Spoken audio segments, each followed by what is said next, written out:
Good evening, everyone. How are you all doing? Welcome to another live stream. It's Danny Dhaiphong, your host. And as you can see, I am joined by two special and returning guests. We have Garland Nixon, analyst, journalist. He is can be found on YouTube at Garland Nixon. You can find that in the video description. And we also have Scott Ritter, former UN weapons inspector and U.S. Marine Corps officer, intelligence officer, and journalist and analyst too. Welcome, guys. Good evening. How are you both doing? Great. Doing good. Cool. Well, thanks for joining me on this Tuesday evening. Let's get started. While you're watching, be sure to hit the like button. Be sure to go to the video description and check out all of Garland and Scott's work. And also be sure to support this channel whatever way you can. You can find all those links in the video description. So let's begin today with Ukraine. I wanted to actually play because Lloyd Austin was appearing before Congress, and I wanted to play a very short clip of the questioning that he was given and his answers regarding Russia and NATO. And let's start here. Let me just pull that up. So here we go. General, can Ukraine win? Yes. What does that look? What does that look like? Well, what we've said all along is we want to see Ukraine remain a sovereign, independent, and democratic state that has the ability to defend its sovereign territory and deter aggression. And that's been our aim from the very beginning, and it remains our aim. But yes, they can be successful. I heard Secretary Blinken say last week in Brussels that Ukraine will soon be in NATO. You agree with that? That's the goal of the NATO members, is to at some point bring Ukraine into NATO, and that's certainly something that Ukraine wants to see. If you're Russia, would you want that? I'm just asking. I mean, we're playing games with Russia right now. I just want to understand why we would do that. Certainly, if I was Russia, I would not want that, Senator. I would also not want Finland and Sweden to be a part of NATO, and they are. And the reason that they are is because Putin invaded his neighbor, and without provocation, without justification, and so that's why we that's why we are where we are. Instead of making things better for himself, he had the effect of enlarging NATO, which obviously creates worse conditions for him. Do we have 12 CIA bases in Ukraine? Can you answer that in this setting? CIA bases? I got this out of the New York Times, which I don't read very often, but I'll defer that question to the. So you can't answer that question. That's too difficult of a question. But maybe Scott, your reactions to that testimony there. Well, I mean, we can have goals, we can have objectives, and then we can. I mean, I still like to climb to the top of Mount Everest. That's not going to happen. And I think going to Mars and setting up a habitable space station there would be cool. I'd like to be sort of the real life version of Matt Damon. It's not going to happen. Those are goals and objectives that aren't going to happen because they're fantasy based.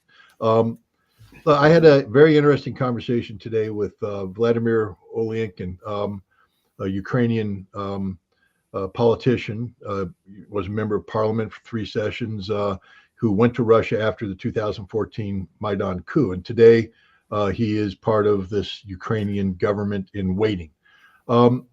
He said that this war ends one of 2 ways.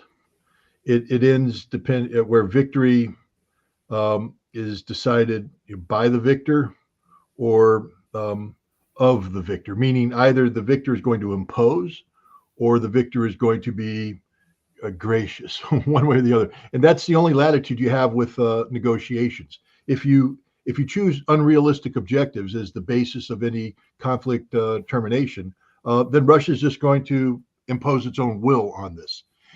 If, however, you accept Russia's point, because let's just be clear, Russia's winning this war. Russia's not going to lose this war.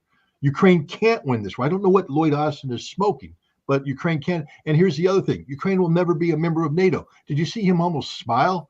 Is the answer, because he knows the answer to that. Oh, well, it's one of our goals. No, it's not. It's never been a goal. Ukraine was never going to be a member of NATO, especially after Russia took over Crimea in 2014. It creates an impossible situation. So that was it. But what the guy said was interesting. Let me tell you how he said this war is going to end. Because I asked him. I asked about Western Ukraine. I asked about Odessa. I asked about Kharkov. He said, "Look, the key for Ukraine in the end is that it needs to be politically stable and economically viable. It can only be politically stable if it's been denazified. There can be no. You can't allow Western Ukraine to fester. So denazification implies all of Ukraine. So for all those people who were thinking about, carving off Western Ukraine, the Poles were going to get it, creating it, it isn't going to happen. Russia's going to denazify the totality of Western Ukraine.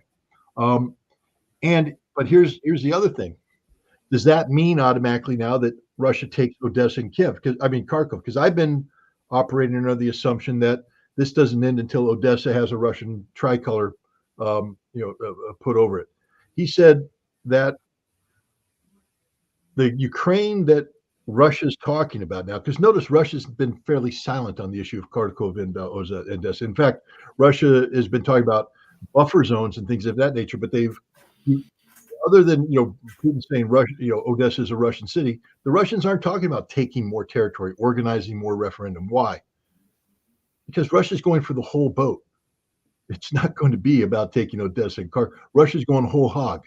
All of Ukraine will be taken. And then what will happen is that all of Ukraine, the remaining Ukraine, they'll never get Kherson, Zaporizhia back. They won't get the Donbass back. They won't get Crimea back.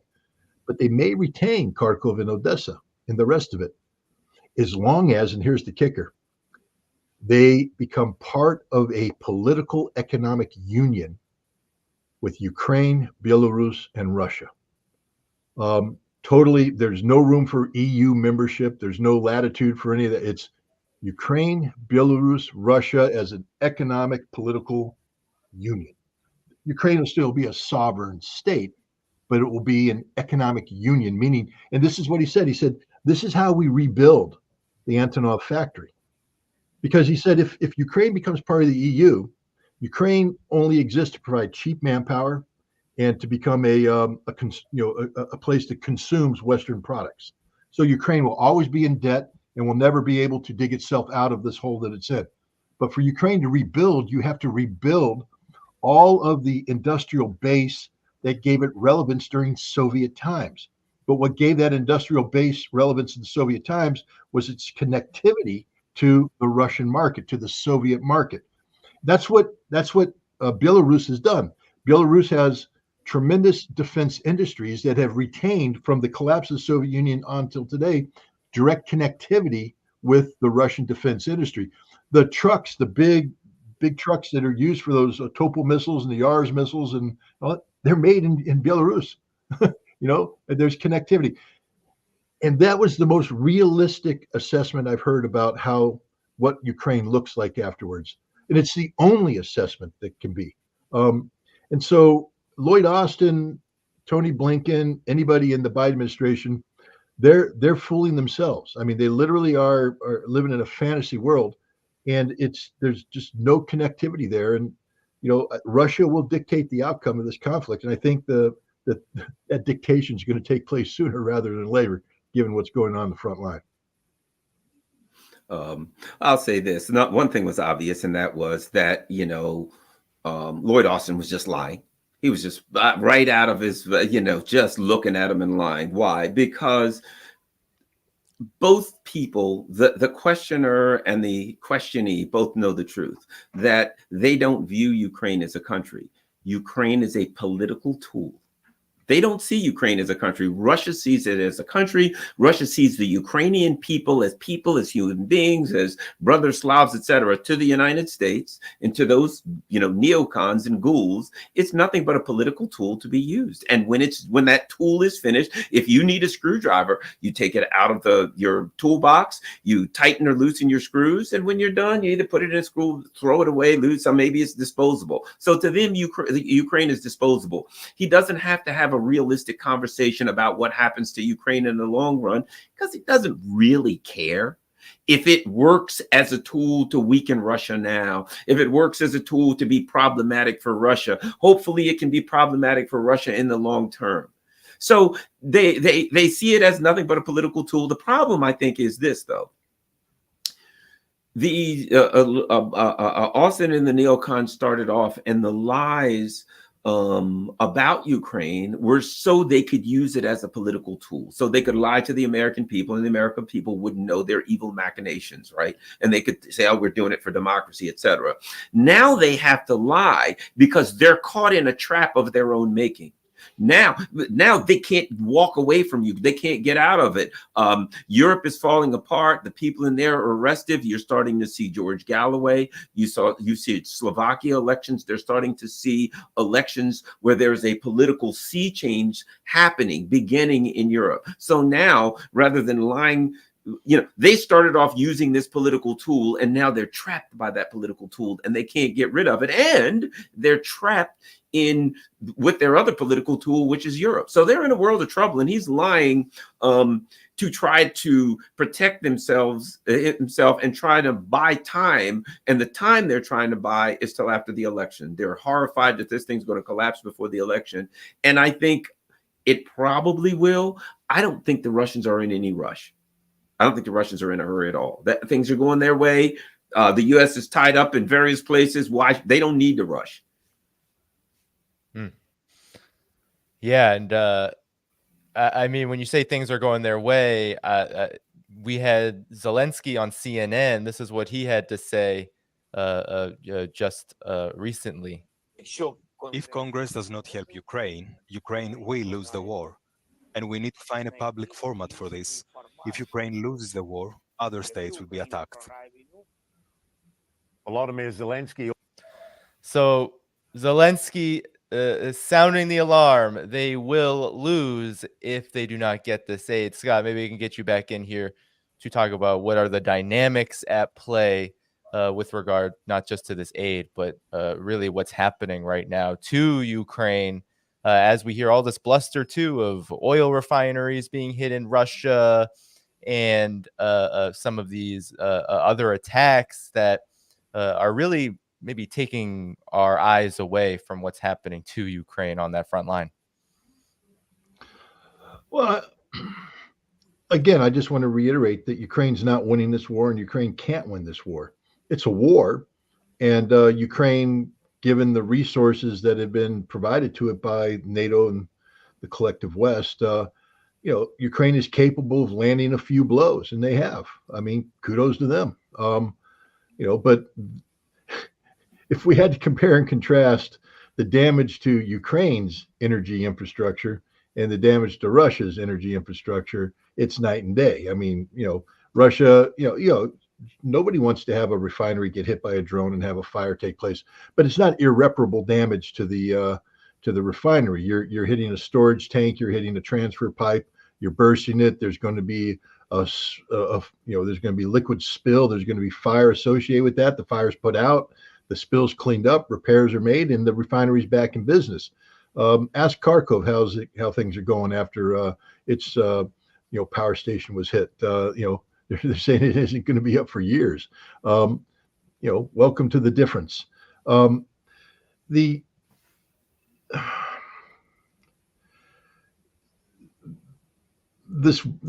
war isn't going well for Ukraine. And there's nothing that can happen to turn it around. I mean, right now everybody's talking about money that's held hostage by Congress. Well, here's the reality, and Ukraine is finally woken up to this. I think Kuleba made some statements today that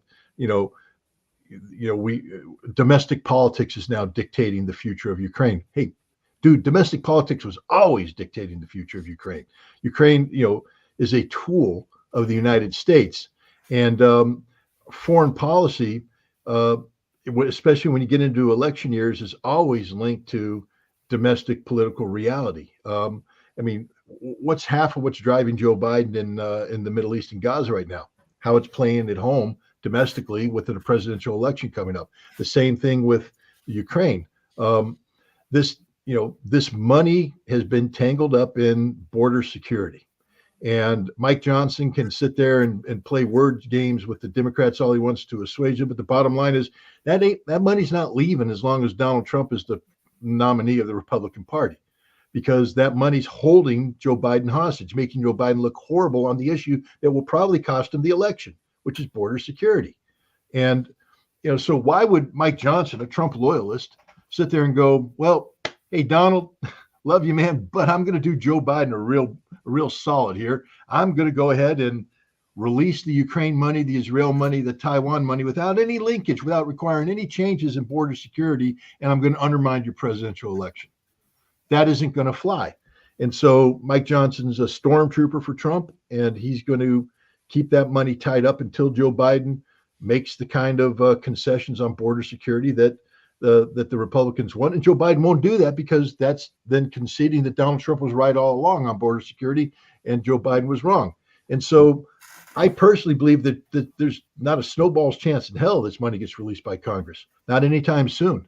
And definitely, even if it got released, though, let's say it got released today. What's it going to do? Nothing. Literally not 60% of it gets put into production here at home, and it takes 2 to 5 years for the stuff that we're going to produce to get off the production line. It's not meant to go to Ukraine. It's meant to refill our own armory. And I don't know how many times we have to hear people saying, I heard, Cameron, the British foreign minister, saying the same thing today, that this is the most cost efficient thing America's done. I mean, for a fraction of our defense budget, we're tying down the Russians, we're killing a lot of Russians, and it's not costing us anything. Well, it cost Ukraine 500,000 dead. It cost Ukraine tens of millions of displaced. It cost Ukraine nearly $1 trillion of damage to its infrastructure. But as Garland pointed out, Ukraine's just a tool. We don't care about them. Break it, throw it away.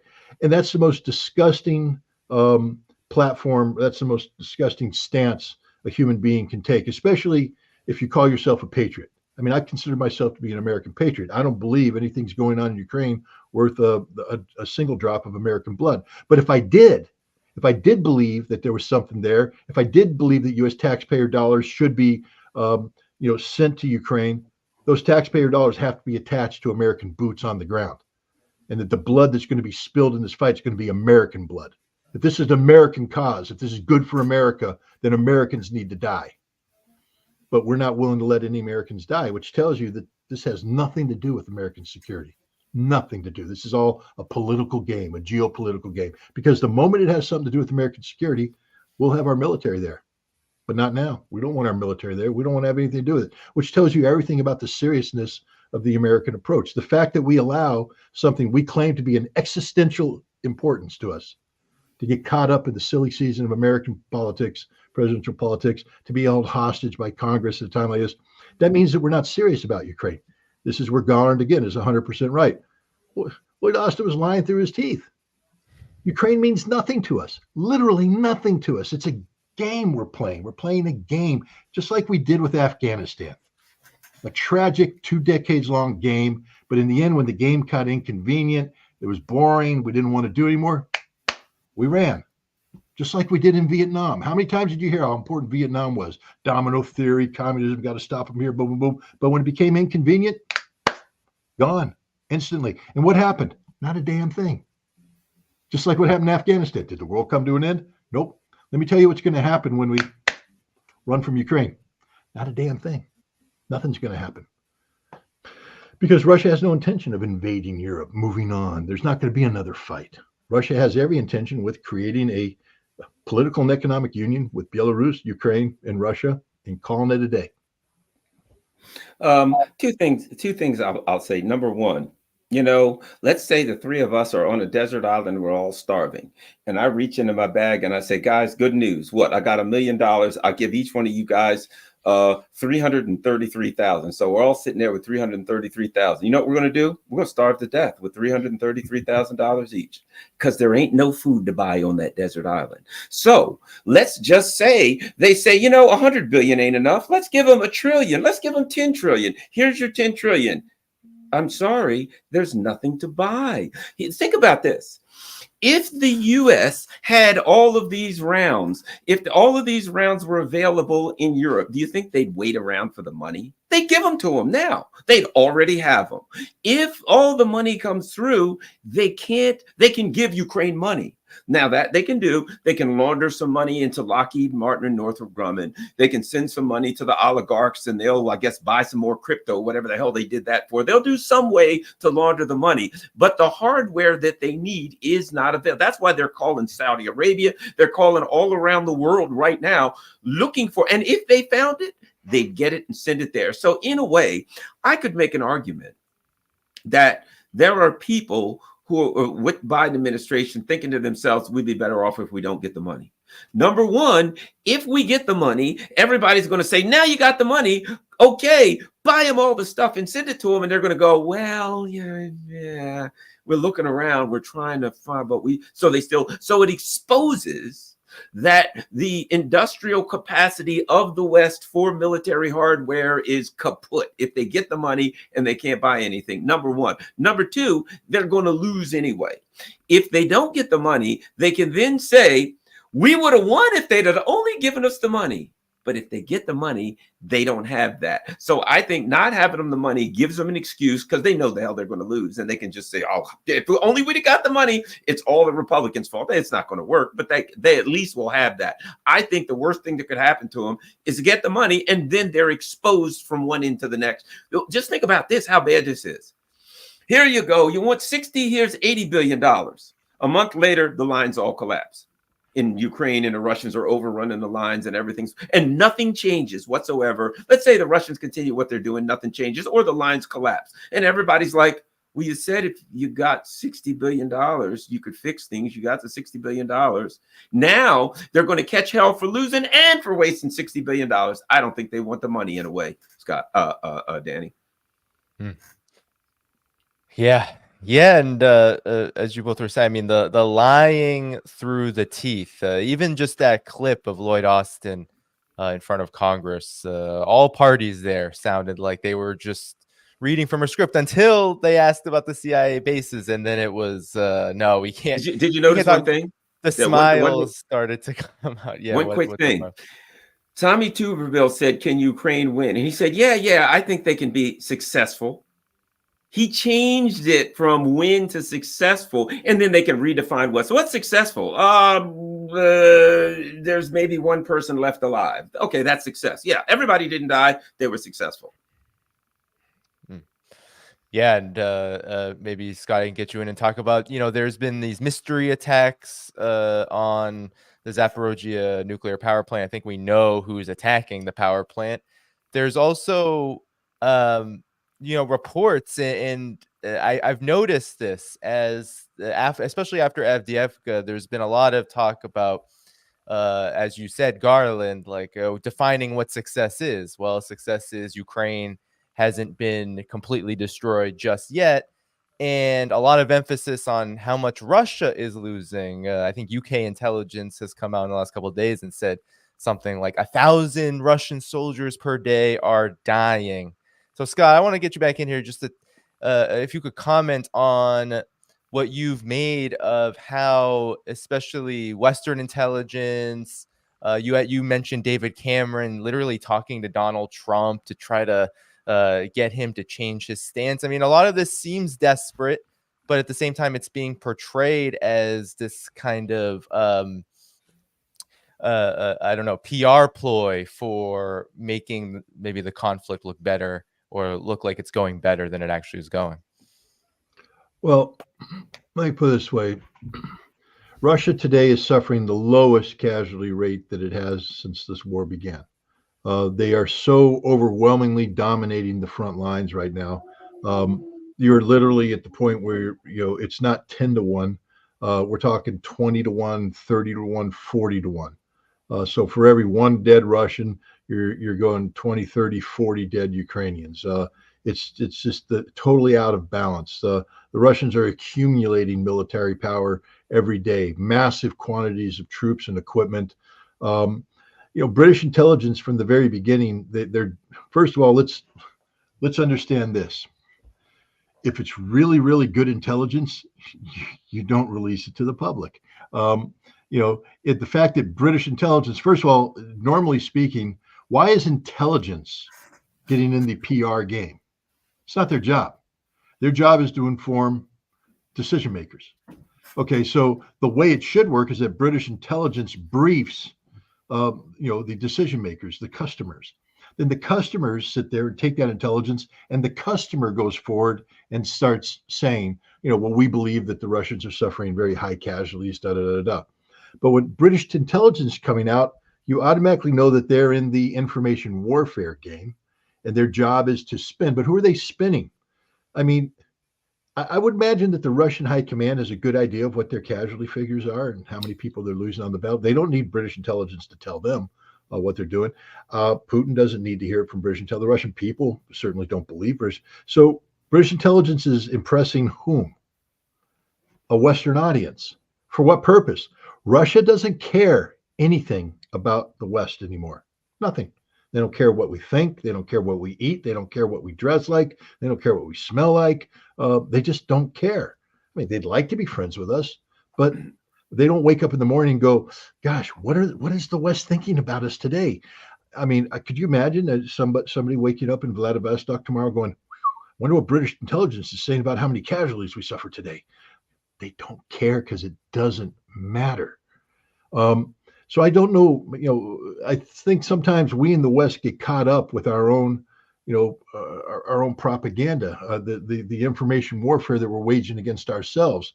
And then it leads to discussions, talks about, well, if Russia's, it slants the dialogue in a completely unrealistic way, one which allows Lloyd Austin to say stupidity like he did in the United States Senate, because the vast majority of Americans are listening going, when he goes, well, we believe that there's hope that they could do this. They're going, yeah, because the Russians are losing 1,000 guys a day.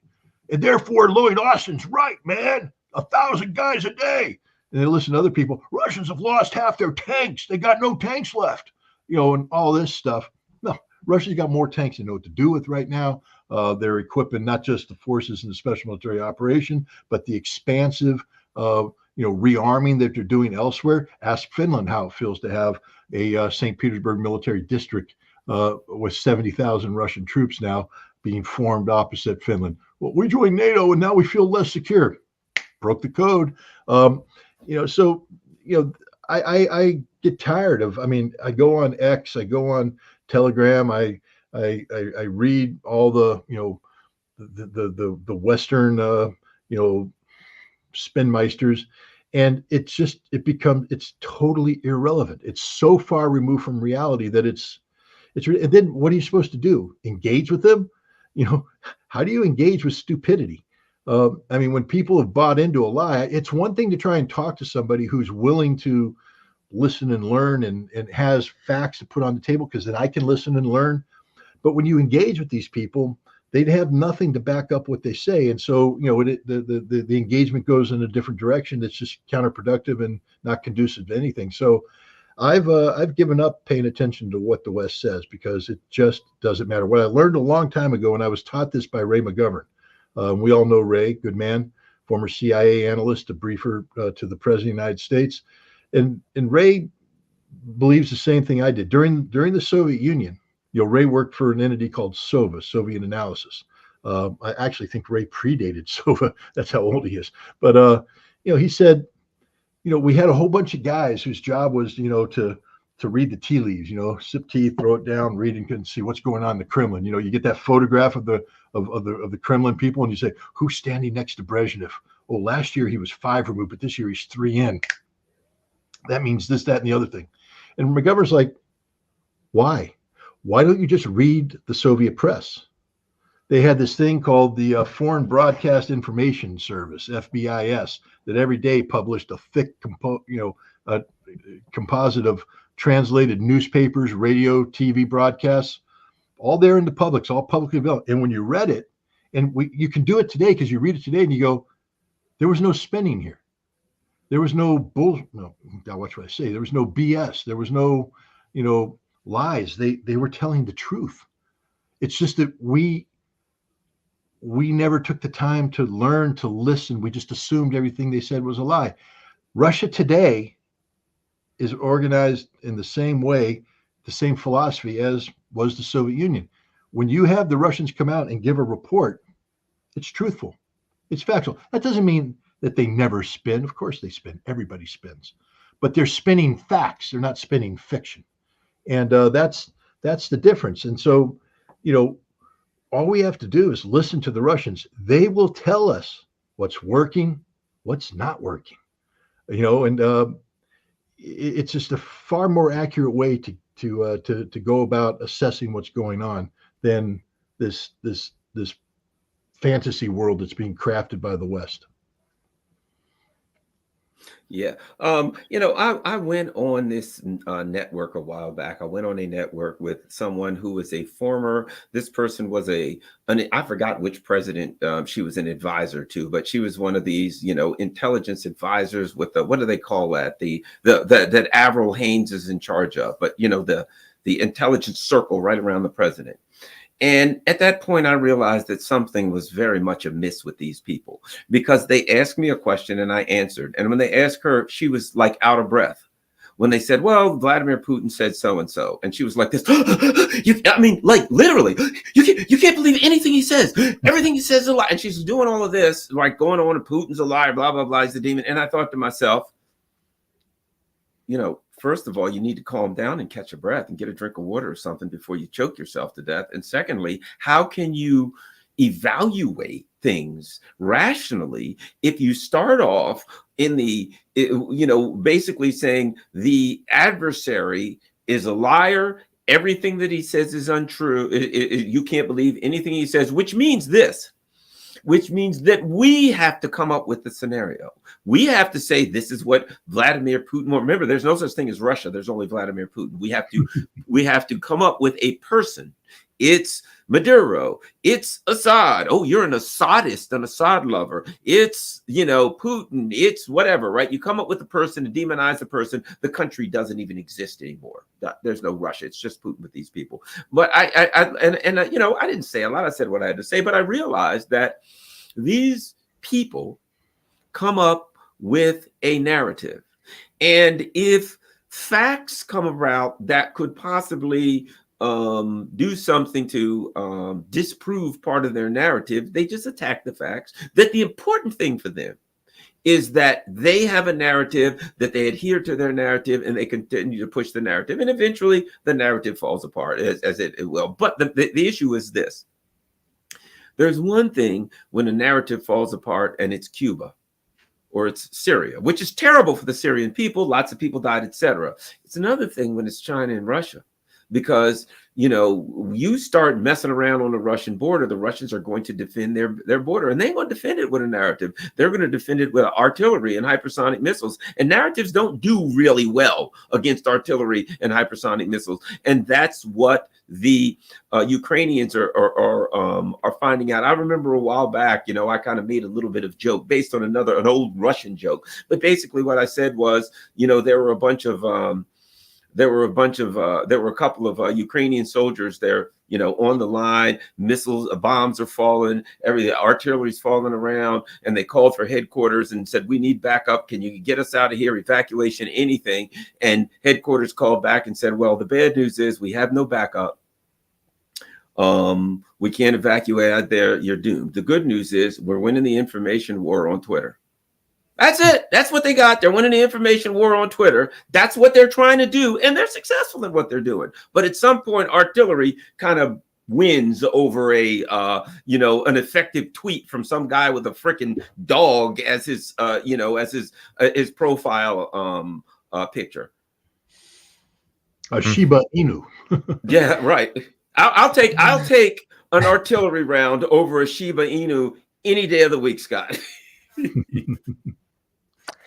Yeah, and you know, but even the narrative is crumbling as well. I mean, even today, I believe it was the Russia Special Investigative Committee announced a probe into what seems to be a never-ending scandal, which is the Hunter Biden Burisma scandal. But they're opening a criminal probe into the possibility or the likelihood that although we don't know if it's related to the specific Crocus City Hall attack, they're saying that Burisma has been involved in financing terrorism inside of Russia.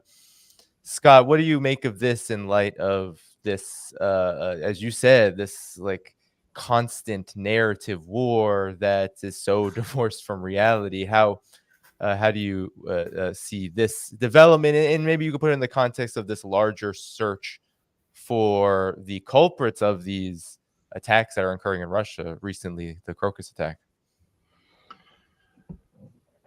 Well, first of all, again, I'll fall back on what I've said all along, is that the Russians, while they are fully capable of spinning and they're fully capable of emphasizing certain facts and de-emphasizing other facts, very rarely, and I would say to the point of I can't say I am cognizant of anything in recent history. Very rarely do they invent facts. Um, and so when you have this investigative body coming out and saying that they have found a link between Burisma, which is an energy holding company in Ukraine, and the Crocus City Hall attack, there's a link there. Now that link could be tenuous, or that link could be rock solid. I can't tell based upon that statement, but I am convinced, based upon my years of watching Russian press, that there is a link. They found a link. Now, to take that the next step and say that this means that Hunter Biden and Joe Biden were involved, I say no. That's sort of that's a speculation that could be made upon past connectivity. But the Russians didn't say that Hunter Biden and the President Biden were involved. They sort of was implied because of Burisma's connectivity with Biden in the past and its connectivity now, and they made it. So there's where Russia plays a little bit of a mind game, where they allow speculation to be made that otherwise normally would just be shut down. Because unless the world's gone really crazy, I don't think Hunter Biden was involved in the Crocus City Hall planning, and I don't think Joe Biden was either. I think at this stage they both have severed their ties with Burisma, and would prefer never to hear that again. But as a energy holding company, Burisma is where you go in Ukraine to launder money, and so it only makes sense if you're the Ukrainian intelligence service or you're a foreign intelligence service that you use this money laundering mechanism to cleanse the financing of the Crocus City Hall account. So one would think that Burisma would be smarter, but again, this shows that the Russians are very good at what they do. The forensics are very good. In that area of the world, it's difficult to move money without Russia knowing about it, because their intelligence services are plugged in, to an extraordinary degree. I think the Russians have this information. I think that the information might be a little tenuous. It might not be fully developed, but I believe that they have something that says that allows an investigator to go attackers Burisma, and it's not a fantasy line.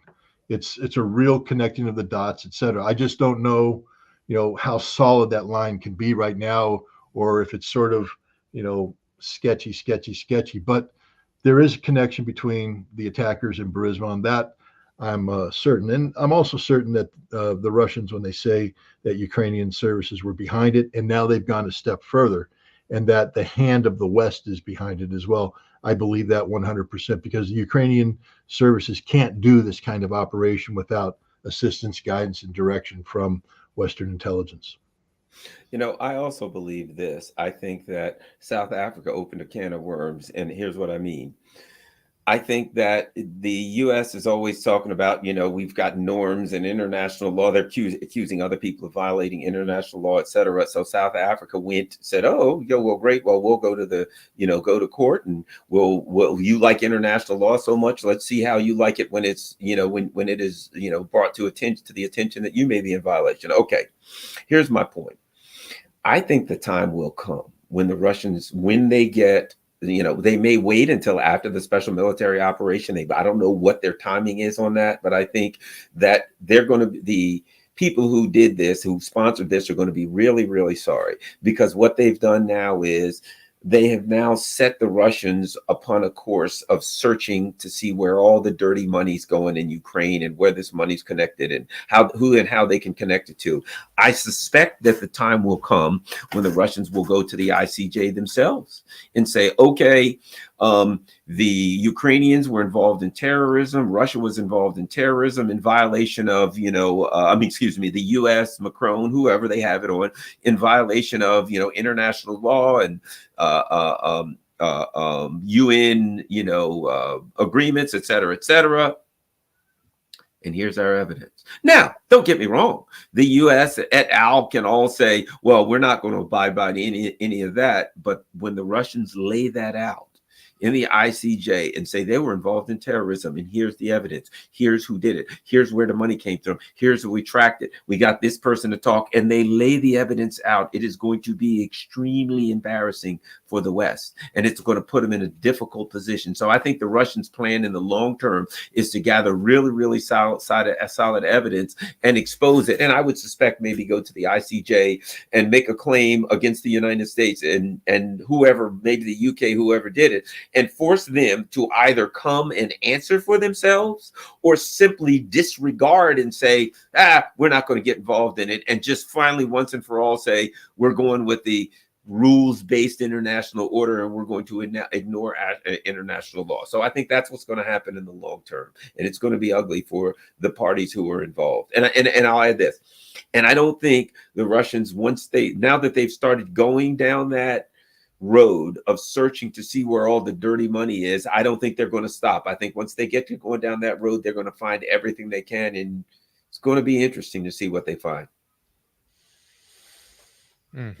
Yeah, and perhaps we can close on the question of Ukraine with the developments around NATO. Lloyd Austin made it pretty clear in his babble that Putin was the reason why NATO is expanding.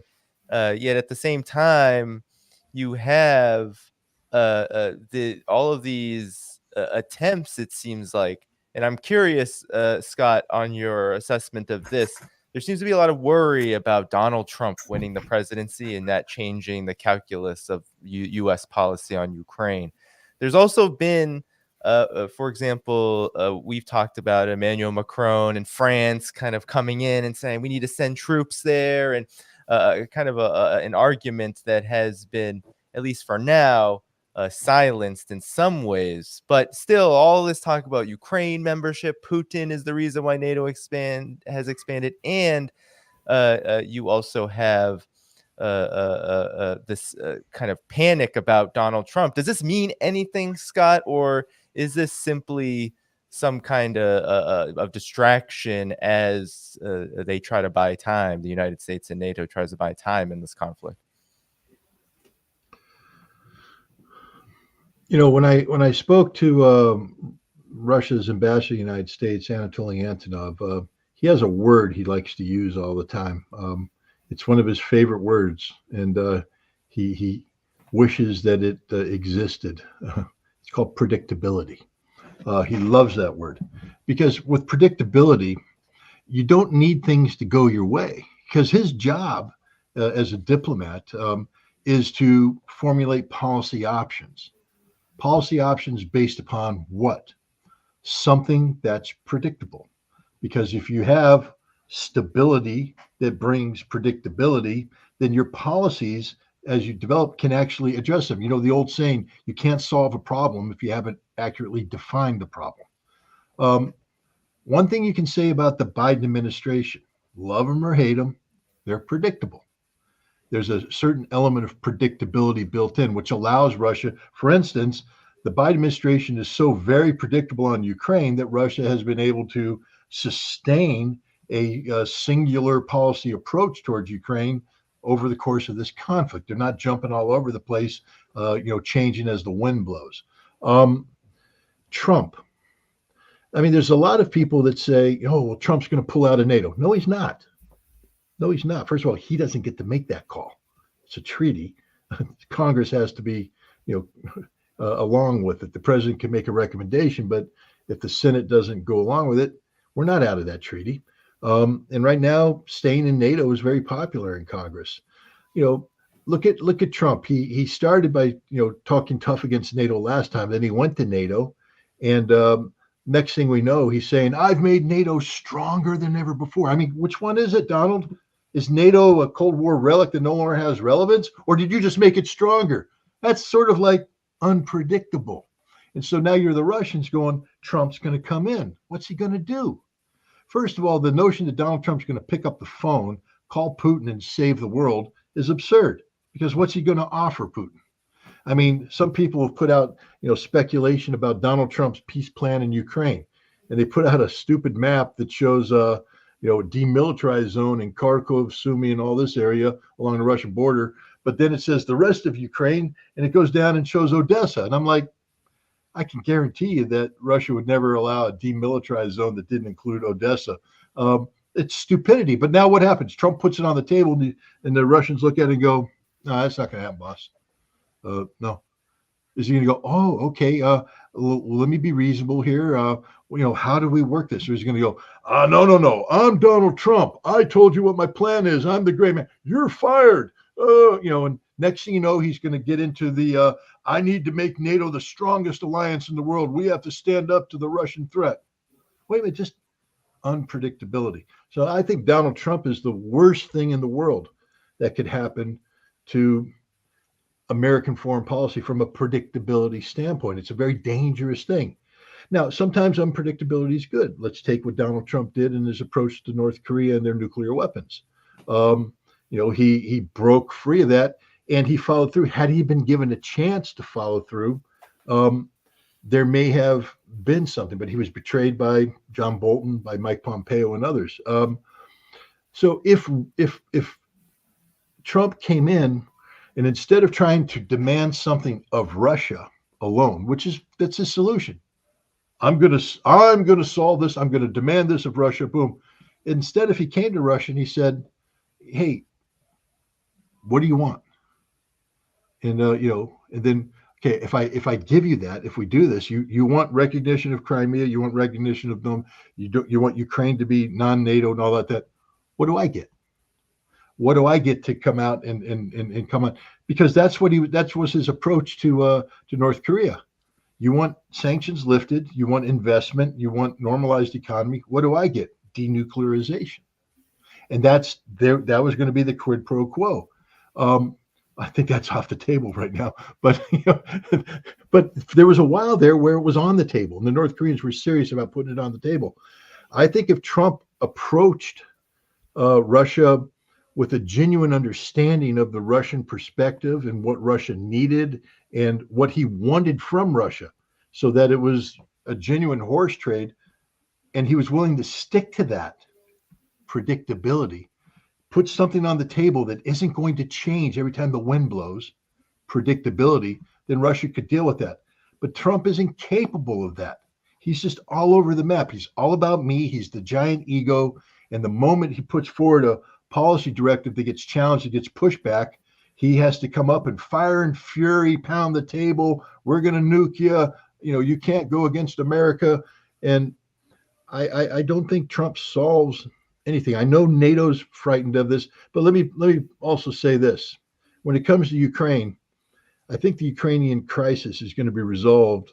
If Donald Trump wins the election, it's going to be resolved before the election, and it's definitely going to be resolved before he swears in as president. So as far as Ukraine is concerned, when it comes to Donald Trump, I don't think it matters. I think this is an issue that will be resolved well before Trump ever gets the term president in front of his name again.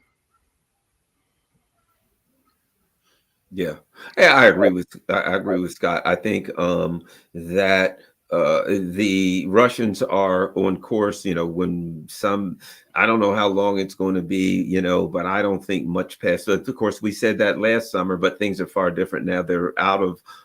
They're running out of ammo in Ukraine. So, it's hard for me to see this thing going past the summer. Once a couple more of these major towns fall, this thing's going to pieces. But I think to some extent, and I'm going to say this, if I were in the Russians, I would not be in a hurry.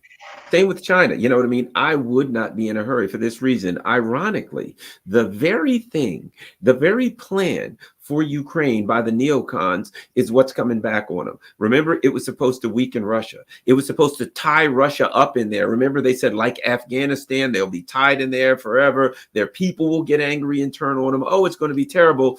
All of those things are happening here in the United States. The United States, the US, the neocons are now tied up in there. Their people are now angry at them for all of the money that's being spent. So from one perspective, certainly with Russia, you don't want, nobody wants to be in a war. Nobody wants to be losing people. But as time goes on, it's much more detrimental to the U.S. in the long run. Also, it's very expensive to the U.S. and the Russians have taken, and the Chinese have taken the opportunity of this particular conflict to, and I'm going to say use it. I don't mean that in a negative way. I mean that in a constructive way, to use it to enlighten the people of the global South, to say, look at these people, look at who they are. And I think the global South, as a result of this conflict, mainly now Gaza, we're going to get on that, but have really migrated towards, for a number of reasons, have migrated towards Russia and China. So the longer it goes on, it's strengthening Russia and China.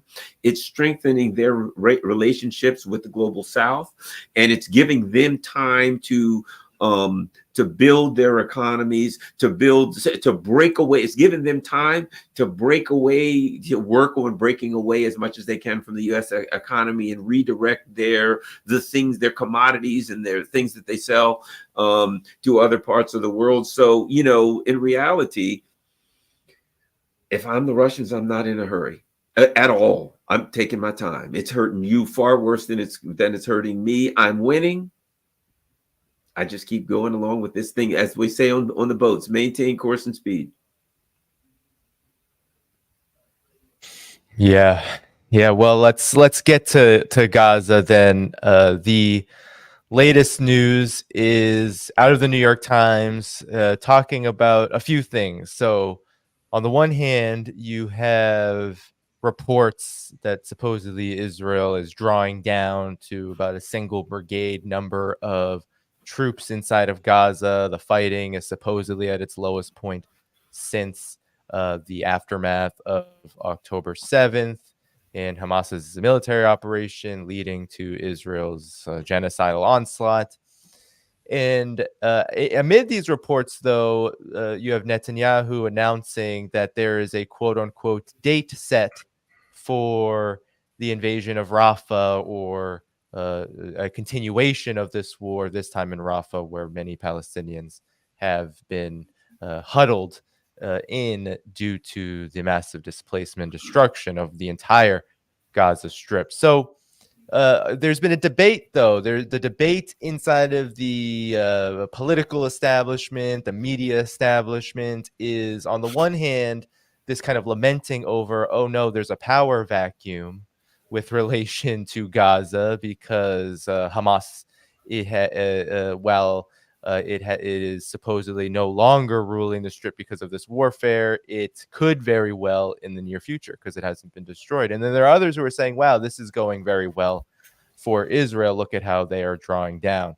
Scott, what is the reality amid this debate, which appears to be, as you have said many times with regard to Ukraine, a lot of kind of spin that's happening inside of the West?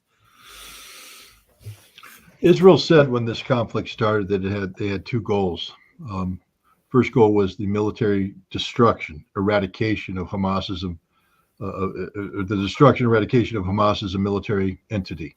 The second was the political destruction of Hamas as a governing entity. So today we have a situation where the Israeli military has withdrawn from everything, everywhere in Gaza except this narrow strip that divides the half of Gaza from the southern half from the northern half. The Hamas military has moved into these places. They occupy it again. Hamas hasn't been defeated, not even close. Have they taken casualties? Of course they have. But have they been defeated? No. So Israel has failed across the board to defeat Hamas. Who's the governing entity in Gaza? Hamas. And Hamas is also negotiating with the Palestinian Liberation Organization about a post-conflict, about a role in a post-conflict government of a Palestinian state. It's something that Russia has been brokering. So as we speak, the Israelis have not defeated Hamas militarily, and they have not defeated Hamas politically. And we're more than 6 months into this conflict. And Israel's been compelled to withdraw. Now, let's talk about why Israel withdrew. First of all, there's a crisis right now with Iran. I just want to point out that tomorrow is Eid al-Fitr, I believe it is, the end of the Ramadan month of fasting, very holy day. That's Wednesday. Thursday, it ain't Eid. It's not a holy day. And the Iranians may start attacking Israel. And it could be, a whole new phase of this conflict. For the past 2 years, Israel has carried out extensive war games designed to what they call stress test the system. The worst case scenario. What happens if everybody goes to war with Israel at once? What happens if Hezbollah starts firing missiles and there's action in Lebanon? What happens if the Iranians join in? What happens if the Syrians join in? What happens if Hamas starts carrying out terrorist attacks and there's a new intifada in the West Bank? How do we organize for this? And they did. They stress tested twice. I just want to give away the ending. They lost all the time, but it doesn't matter. They stress tested the system. But here's the important thing. In both years, the way they simulated Gaza, they never had Hamas breaking out and invading and all that.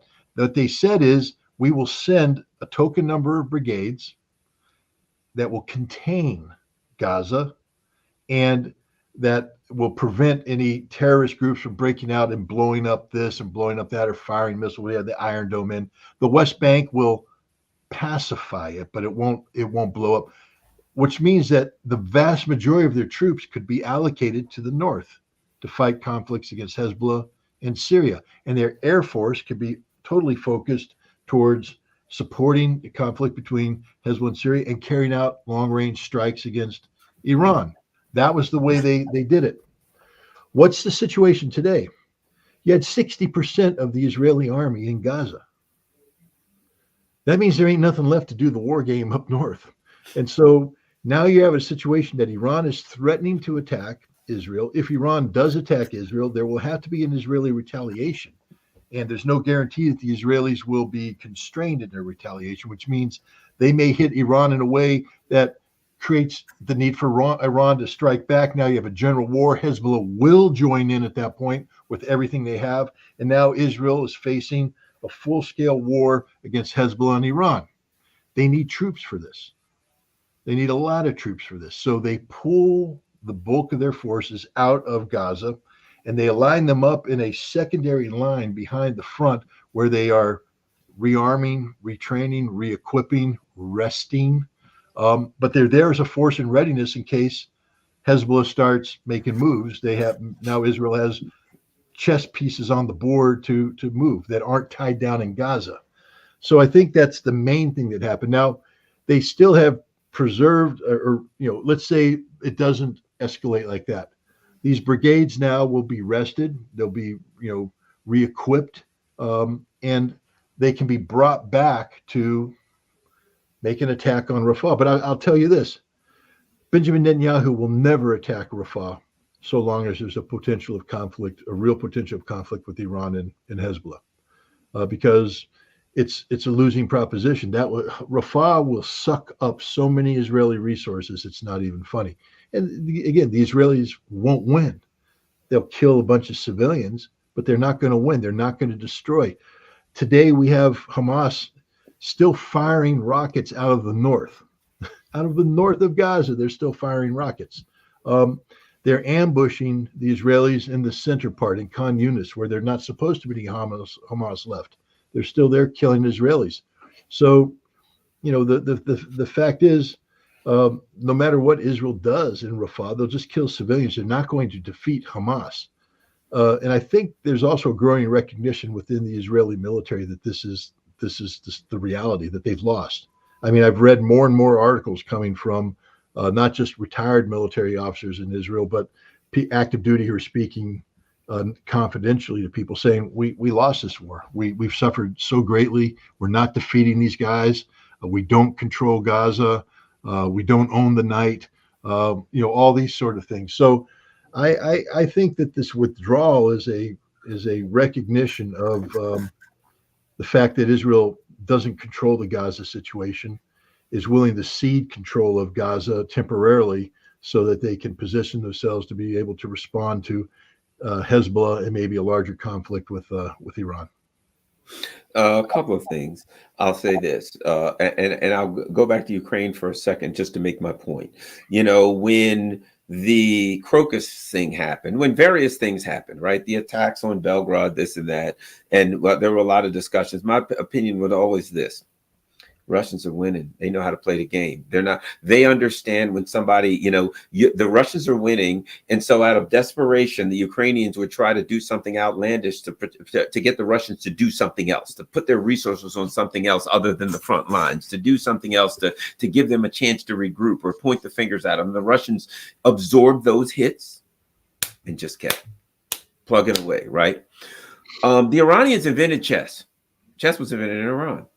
I forgot what it was called, but it was invented in Iran. They understand the game. And everybody, you and I, every of us talked about this. Oh, the Israelis, this is a trap for Iran. They do this, then Iran strikes back real hard, and then the US comes in and they've got everything. Okay. If we know that, the Iranians know that. And the Iranians, over the course of years, have been very measured in their reactions, right? While certainly their people at home are angry, so they're going to have to do something. But the Iranians understand that they're winning. They know how to take a win. My dad used to always say that, know how to take a win. Anybody can lose, but a lot of people don't know how to win. I used to do sales, right? And in sales, you talk to somebody to make the sale. And at some point, the person says, yeah, okay, I'll sign the paper. There are salesmen that still keep talking after they've made the sale. Shut up. Oh, you'll sign? Yes. You do the paperwork. They sign the contract. When I was doing sales, everything was written and you're done. But because you can talk your people out of it, you got to know when you've won and take the win. I think that the Iranians understand. They're desperate. They're in trouble. They're trying to get us to do something stupid. We're not going to do it. If I were the Iranians, what do I think the Iranians would do? Maybe hit through their allies, maybe hit the Golan Heights, because the Golan Heights isn't in Israel, is it? It's illegally occupied in Syria. They can hit the Golan Heights, but never hit Israel proper. So I think there are options for the Iranians, but I don't think they're just going to start throwing missiles into Tel Aviv. I think they understand that in desperation, Israel's trying to get them to do something crazy, but I think they're going to continue to take the win that they're getting, and they're going to be measured in their response, and it will be through allies, proxies, whatever term you want to use. But yeah, I think, they're going to respond, but I don't think they're going to do something stupid that's going to give the Israelis what they want. We all understand that, and the Iranians understand that. Yeah. And I think, a lot of people have been asking me, and I've seen it in comments and even in the live chat here about, is Iran bluffing? Is Iran bluffing with what it said? And I'm curious, Scott, if you could talk more. I've been covering the regional situation, and you mentioned this kind of stress test. What happens to Israel if all forces, the entire axis of resistance decides to get involved. I mean, we're seeing some pretty incredible things, even just from a piece by piece level. You have Yemen, the Iraqi resistance. They're hitting Israel lightly. I mean, it's not heavy hits, but they're hitting Israel, and we're talking about a long distance, having to go through airspace. That these aren't border countries with Israel. Could you talk about what you make of this talk about Iran bluffing, and how, maybe you could reiterate or talk more about the regional situation? Because for me, Gaza was always going to lead to that, especially when Israel decided to kind of take the gloves off and go full on genocide. Yeah. First of all, when we speak of Iran and their struggle against Israel, you have to include the so-called axis of resistance. They're one and the same. I mean, I know, Syria's a sovereign state. Hezbollah is a party within a sovereign state. Lebanon, the Houthi of Yemen are loyal to themselves, etc. So it's not, it's not as though Iran is, sort of the lord of everything, but Iran is the strategic thinker here. And Iran has been able to use the exact axis of resistance to get amazing results out of Israel, and indeed to be a distraction against the United States.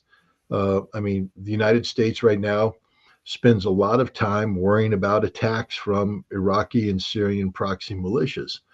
They have to hold air power in reserve that could otherwise be freed up for other contingencies and things of that nature. The Iraqis, for the first time, are striking targets inside Israel, and successfully. And the Houthi have shut down shipping in the Gulf of Aden and in the Red Sea through the Bab el-Mandeb Strait. That's cost Israel tens of billions of dollars in terms of economic harm. So Hezbollah has been carrying out a very, if we weren't talking about the casualties in Gaza, everybody would be talking about the casualties between Israel and Hezbollah, because it's just like a full-scale war. I mean, they're losing people and resources on both sides. Hezbollah hasn't just been sitting on its hands on this one. So Iran has a lot of options to hurt Israel, and they're winning. That's the other thing I need to point out, is that, everybody's expecting something from Iran, but let me just put it in perspective. Iran's winning. You're winning. So why do you have to do something dramatic? You're already winning. Now, we have to factor in what I call deterrence value, that Iran will have to establish or reestablish the concept of deterrence. They had successfully done that in the aftermath of the assassination of Qasem Soleimani, when they fired those ballistic missiles at the Al-Assad air base, where American troops were, where they fired against Erbil, etc. That let everybody know that there will be consequences if you go too far. The attack on the Iranian consulate, you went too far. So Iran is going to have to reestablish what a red line is and what the consequences are for crossing that red line. But they don't need to do it in a way that people are like, now it's time for Iran to win. Iran's already winning. They don't need to do anything different to win. They just have to reestablish, deterrence-based red lines that say don't cross these. But they don't need to deliver the knockout blow. Ladies and gentlemen, the Israeli economy is collapsing as we're sitting here. And how can you be a viable state without a viable economy? And right now, it's unlikely that the Israeli economy is going to recover back to October 6th standards. On October 6th, everybody in Israel was talking about normalization of relations with the Gulf Arab states, United Arab Emirates, what they did, but with Saudi Arabia. They were talking about the India-Middle East economic corridor that would run, through Haifa into Greece, making connectivity from Europe to Southern Asia through a Middle East that was defined by new relationships with Israel. And Israel was going to profit greatly. Israel was talking about contributing major gas, resources from the Mediterranean to a Turkish energy hub, which might answer the question of why the Turks haven't put pressure on the Azerbaijanis to cut off oil flowing to Israel, because Turkey's thinking long term in the future. They want this energy hub and they'd like Israeli gas to be part of this. But today, none of that's on the table. It's done. And even if this war ended today, the bad taste in the mouth of much of the world about Israel, such that nobody's going to do business with Israel again. And so, from an Iranian perspective, you've already won. You've created the conditions where, left to its own devices, Israel is a shrinking, national entity. People are going to be starting fleeing Israel. More people are going to flee Israel than who come on Aliyah, and as a result, you get shifting demographics, which, if you're somebody who believes in a one-state solution of the Palestinian state over a two-state solution, makes a one-state solution almost inevitable. I mean, when you have a lot of Israelis, two-state solution's probably the only thing that people are willing to talk about. But as Israel depopulates, what that means, the depopulation means that Israel is no longer viable in the minds of many to be a sustainable national entity, this Jewish homeland, the way it was, originally devised, that Israel is going to become something different, and many people are going to opt not to live in that something different. This is the victory of Iran. This is what Iran has accomplished. This is what Hezbollah has accomplished. This is what Hamas has accomplished. This is what the Houthi have accomplished. This is what the militias in Iraq and Syria have accomplished. Iran doesn't need to change, the calculation, so to speak. They're already winning. So I think that's the reality that we're dealing with right now, is that, Iran doesn't need to kill Israel. Israel's killing itself. And let me add this. I don't know if you can see this book. It's General Giap, People's War, People's Army, right? Book, yeah. He's the Viet Cong Insurrection Manual for Underdeveloped Countries. It's very important. I've been reading that book for a while. I'm always reading 2 or 3 books at a time, but that was important. And what you realize is this: look, what the U.S. or whatever understand, well, in fact, should understand, the way they claim to do war, we can't even do it that way anywhere more, is the clash of 2 powerful peer armies. They come together and they smash it out right now. What NATO is now like, no. We get air supremacy. We fly over you and we bomb you so we don't lose people. And it's not, that's not a good plan anymore. But here's the bottom line. My point is this. I will be willing to bet you that there are people in the resistance who are familiar with this book. What it does is it lays out a strategy for fighting a superpower, right? And it makes it clear there is a strategy that when you're fighting this superpower, they have weaknesses. And those weaknesses can be exploited, that you don't come to a front and everybody goes to, the Russian front to fight the front. No. What does General Diop say? Wherever the enemy is, that's where the front is. If they got a bunch of guys over here, the front's right there where those bunch of guys are. We're going to over there hit them and leave. It makes it clear that it is possible to defeat the superpowers and the big imperial powers, but there's a very specific strategies you have to use so that you get around their strengths, etc. My point being this: I think the Axis of Resistance has a very specific plan, in the same way that the Russians have a specific plan. And they understand when you're going against Israel and the US, and of course, they're going against the same powers. You got Russia, and of course, the UK tries to send a ship every now and then, but their ships don't really run, so they can't really send a ship. But, they're there in spirit, though not in physical form, right? But they understand what they're up against, and they have a specific strategy. And as Scott and I keep saying, the strategy's working. And not only will they not deviate from the strategy, they can't deviate from the strategy because it's winning. And they know that if Iran says, okay, it's time we're going to throw big missiles and we're going to do the clash of the major powers, that's what NATO and Israel, that's how they fight. That's the only way they can fight. If you don't fight like that, they're probably going to lose.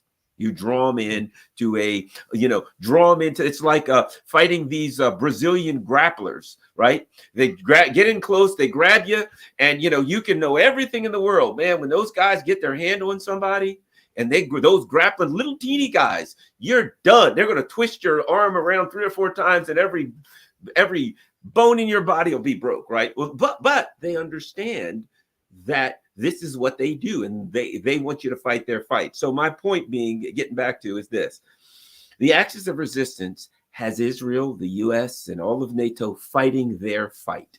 They'll do something performative, to respond, but they're not going to deviate from their fight because they can't. And they already know, as I said, it works. It works. It worked against the French. It worked against the US. It works. It worked in Afghanistan. I don't know if it was the exact thing, but it works. And that's where we are. Garland, I just don't want to expect a big splash from Iran. Go ahead. just want to ask you real quick. Have you ever seen that TV series, The Patriot? No. But it just, I don't want to give it. It's hilarious. It's a CIA based thing, but they have a episode that involves Brazilian grapplers, and 6 brothers who are Brazilian wrestlers, and The Gracie the boys. CIA guy gets caught up in them, but he ends up shooting them all and killing them. So so there is a solution to the grapplers, and it's called a silenced pistol, apparently, but only on TV. Yeah, if you ain't got one of those, man, those guys, when they get their hands on somebody grappling. I just had to laugh because as soon as you said that, I went, "Oh, The Patriot." Yes, I remember Brazilian grapplers. Well, I mean, I think what both of you are saying is so important because it's not often talked about in this way. We often hear about the huge amounts, and it's important to talk about the huge numbers of Palestinian people that have been, massacred in this fight. But I think history shows that, empires can kill a lot of people, but it doesn't mean they win in the end. And I found recent reports, and maybe we can close on this topic with this for your reactions to the reports that, and the U.S. has denied them, Iran hasn't confirmed them, but the reports that Iran maybe was going through some back channels, telling the United States that it would not attack Israel, it would not strike back against Israel if the United States pressured Israel to finally come to a legitimate ceasefire deal that would work for the resistance.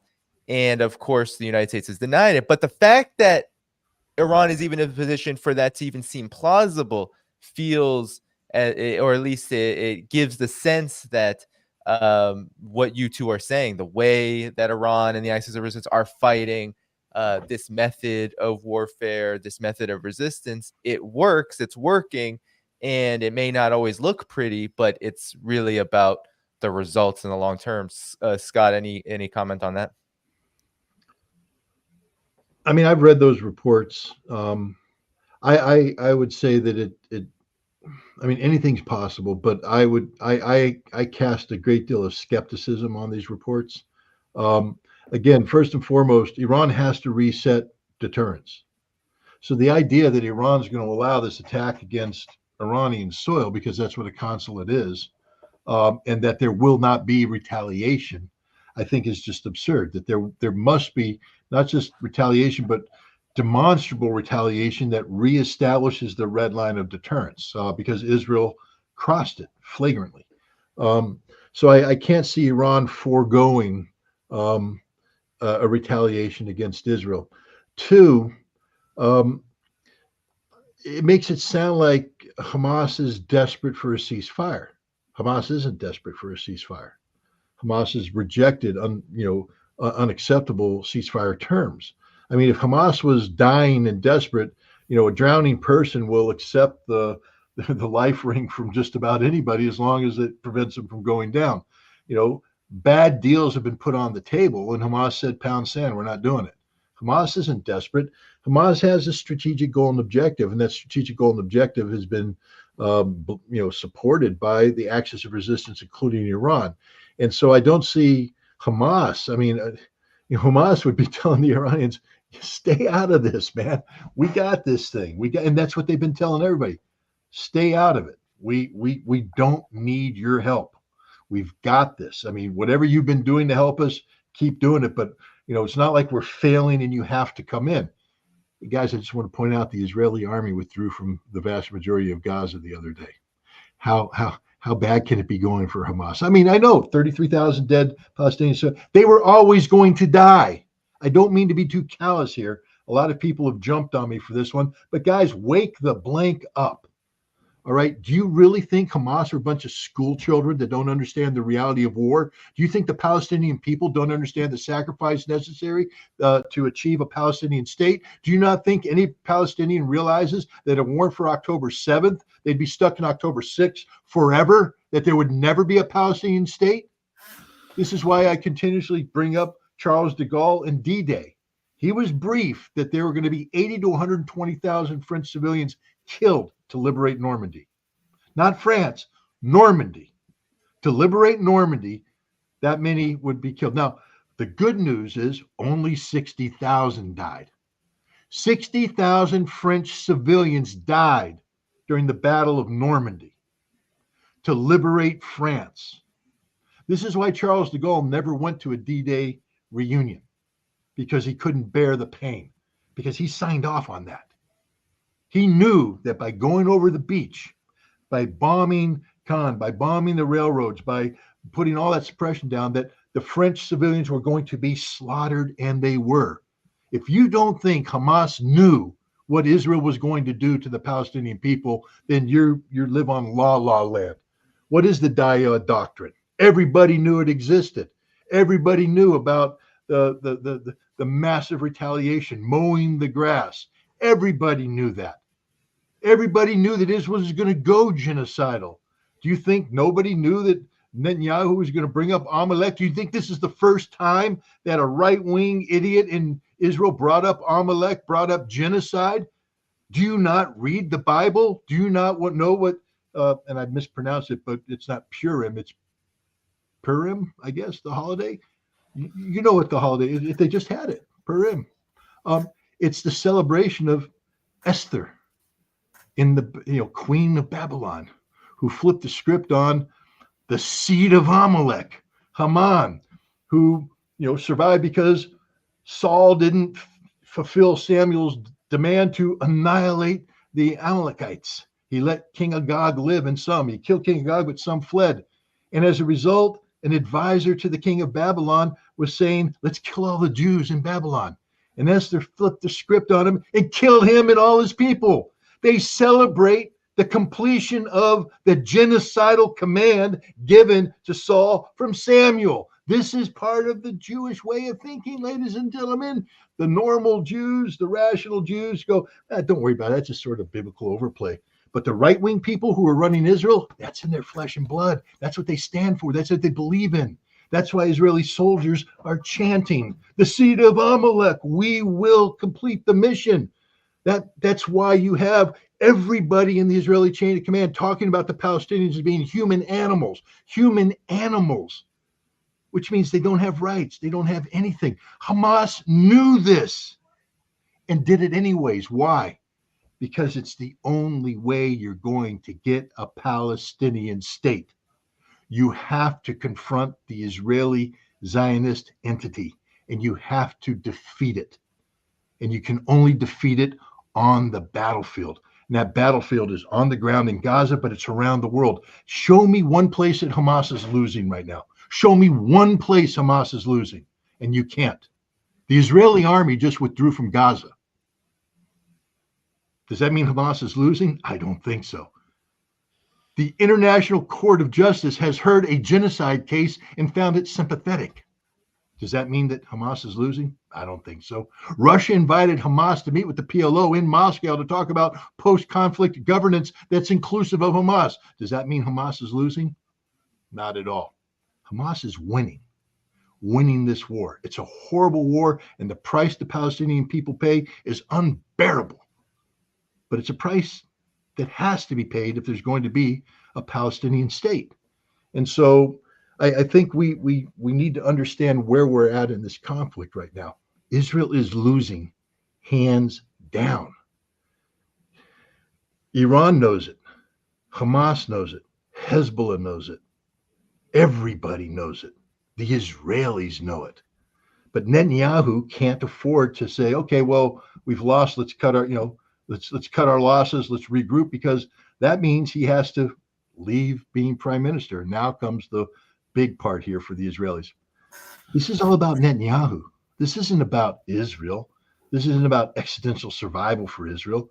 It's about Bibi Netanyahu sacrificing the Israeli state for his own personal security, because he knows that if he stops being prime minister, he's going to get arrested instantly. And he's going to go on trial for corruption charges. And he's going to lose that trial and spend the rest of his life in prison. So he right now is playing for the pardon.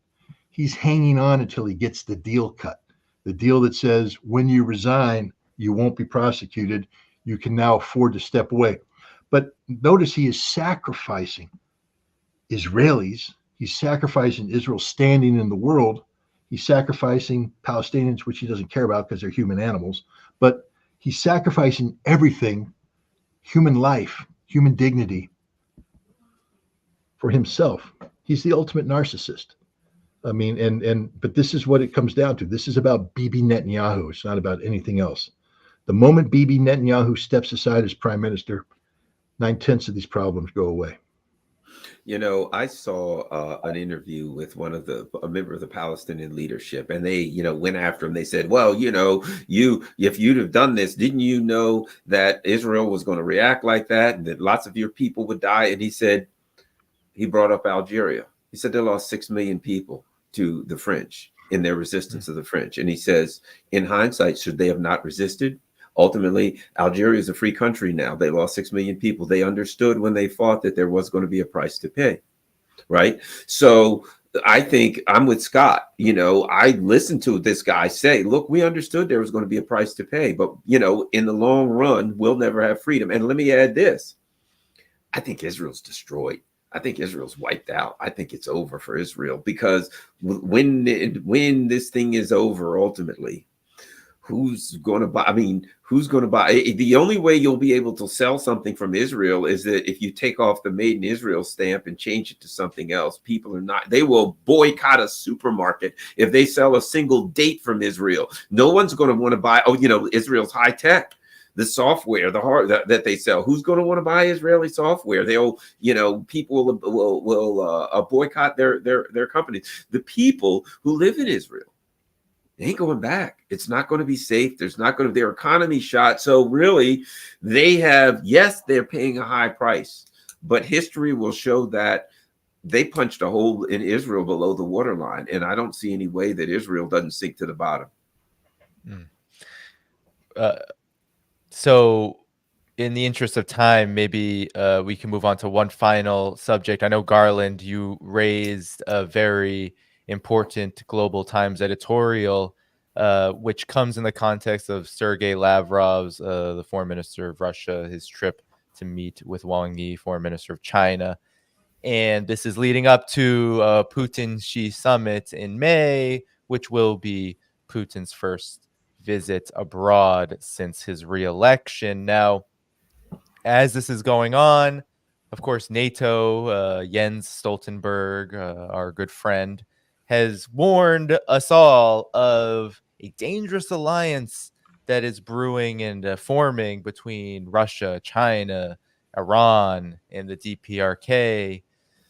Let's talk about, perhaps Sky can get you in here to talk about what's going on here, what's going on in the world that is causing this fear. We have, and maybe I can read this quote that Garland shared from the Global Times editorial, which said, China and Russia will not target any third party, but if hegemonic forces threaten China and Russia or threaten world peace, China and Russia will stand together and fight to protect their own interests and safeguard world peace together. So, Scott, I'll bring you in just to comment on this.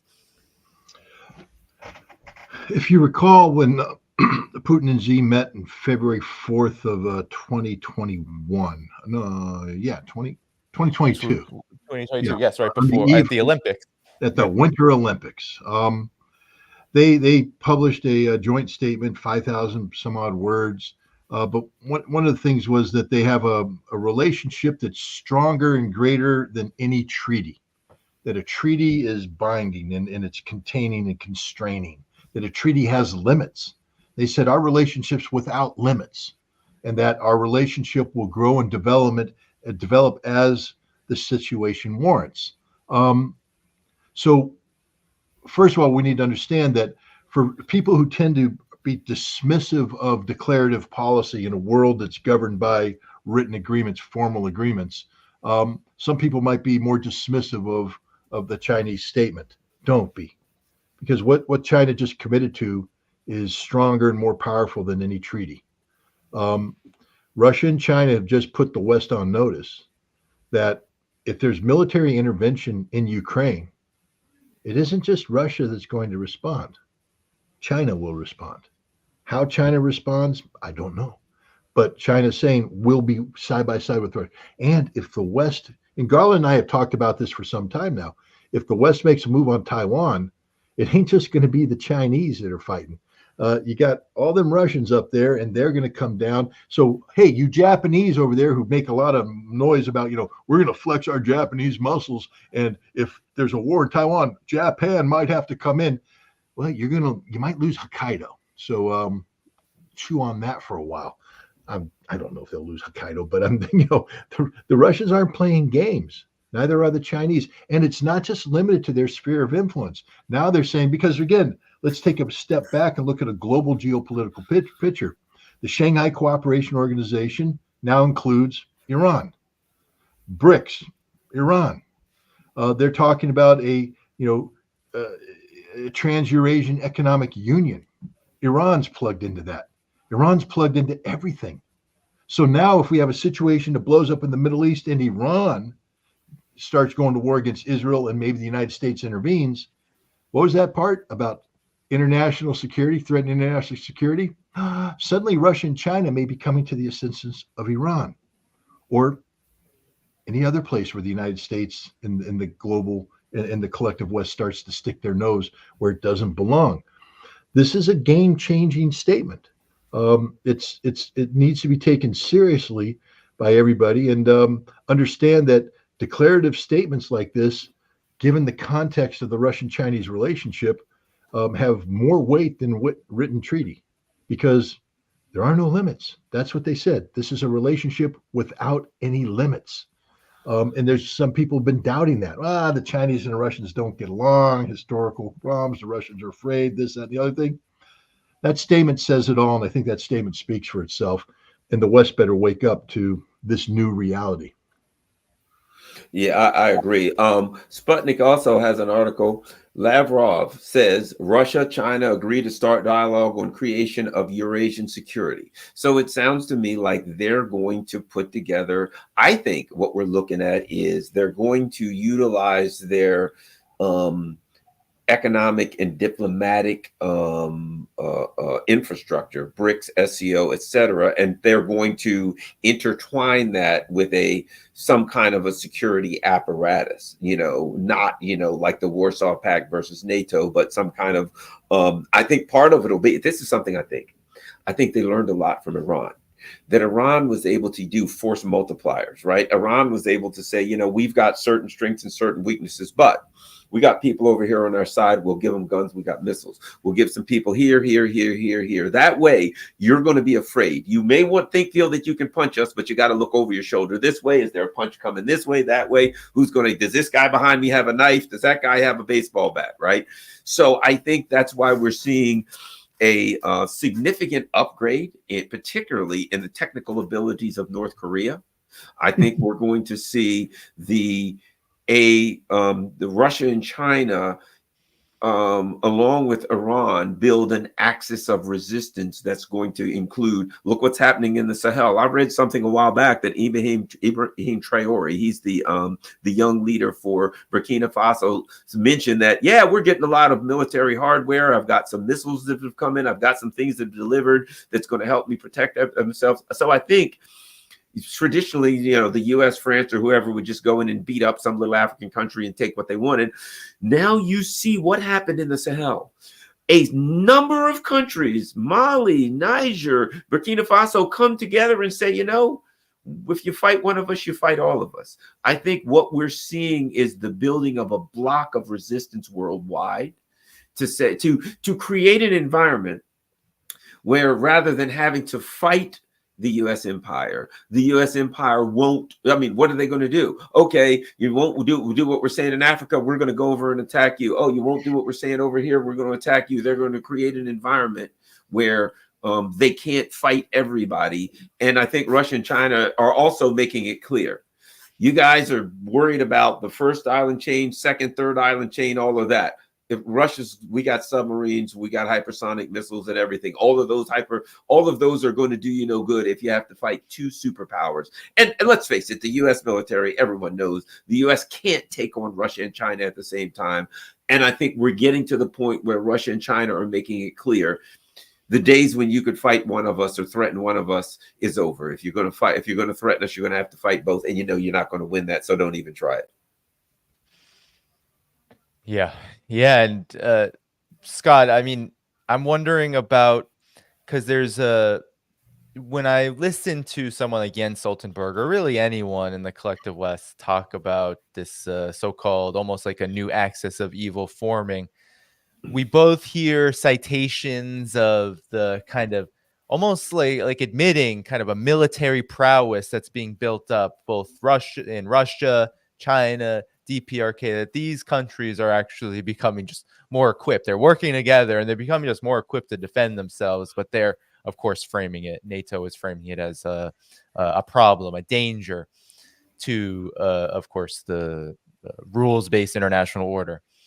But on the other side, I'm also wondering about the how all of this kind of plays into the United States and NATO legitimately pursuing, based on whatever. I'm wondering what you think about why, like, but pursuing based on what they see as their own interest, a policy of war against all of these countries, and seriously wanting to go about this despite, I think, all of the limitations that both of you have. And I know, Scott, you've been covering a lot on this, the limitations that the United States and NATO have. So which is it? Is it both, or what explains this kind of axis of evil kind of thinking right now, given that we, whenever we go around the geopolitical landscape, it isn't as if there is some kind of a prospect for victory in any sense of the word?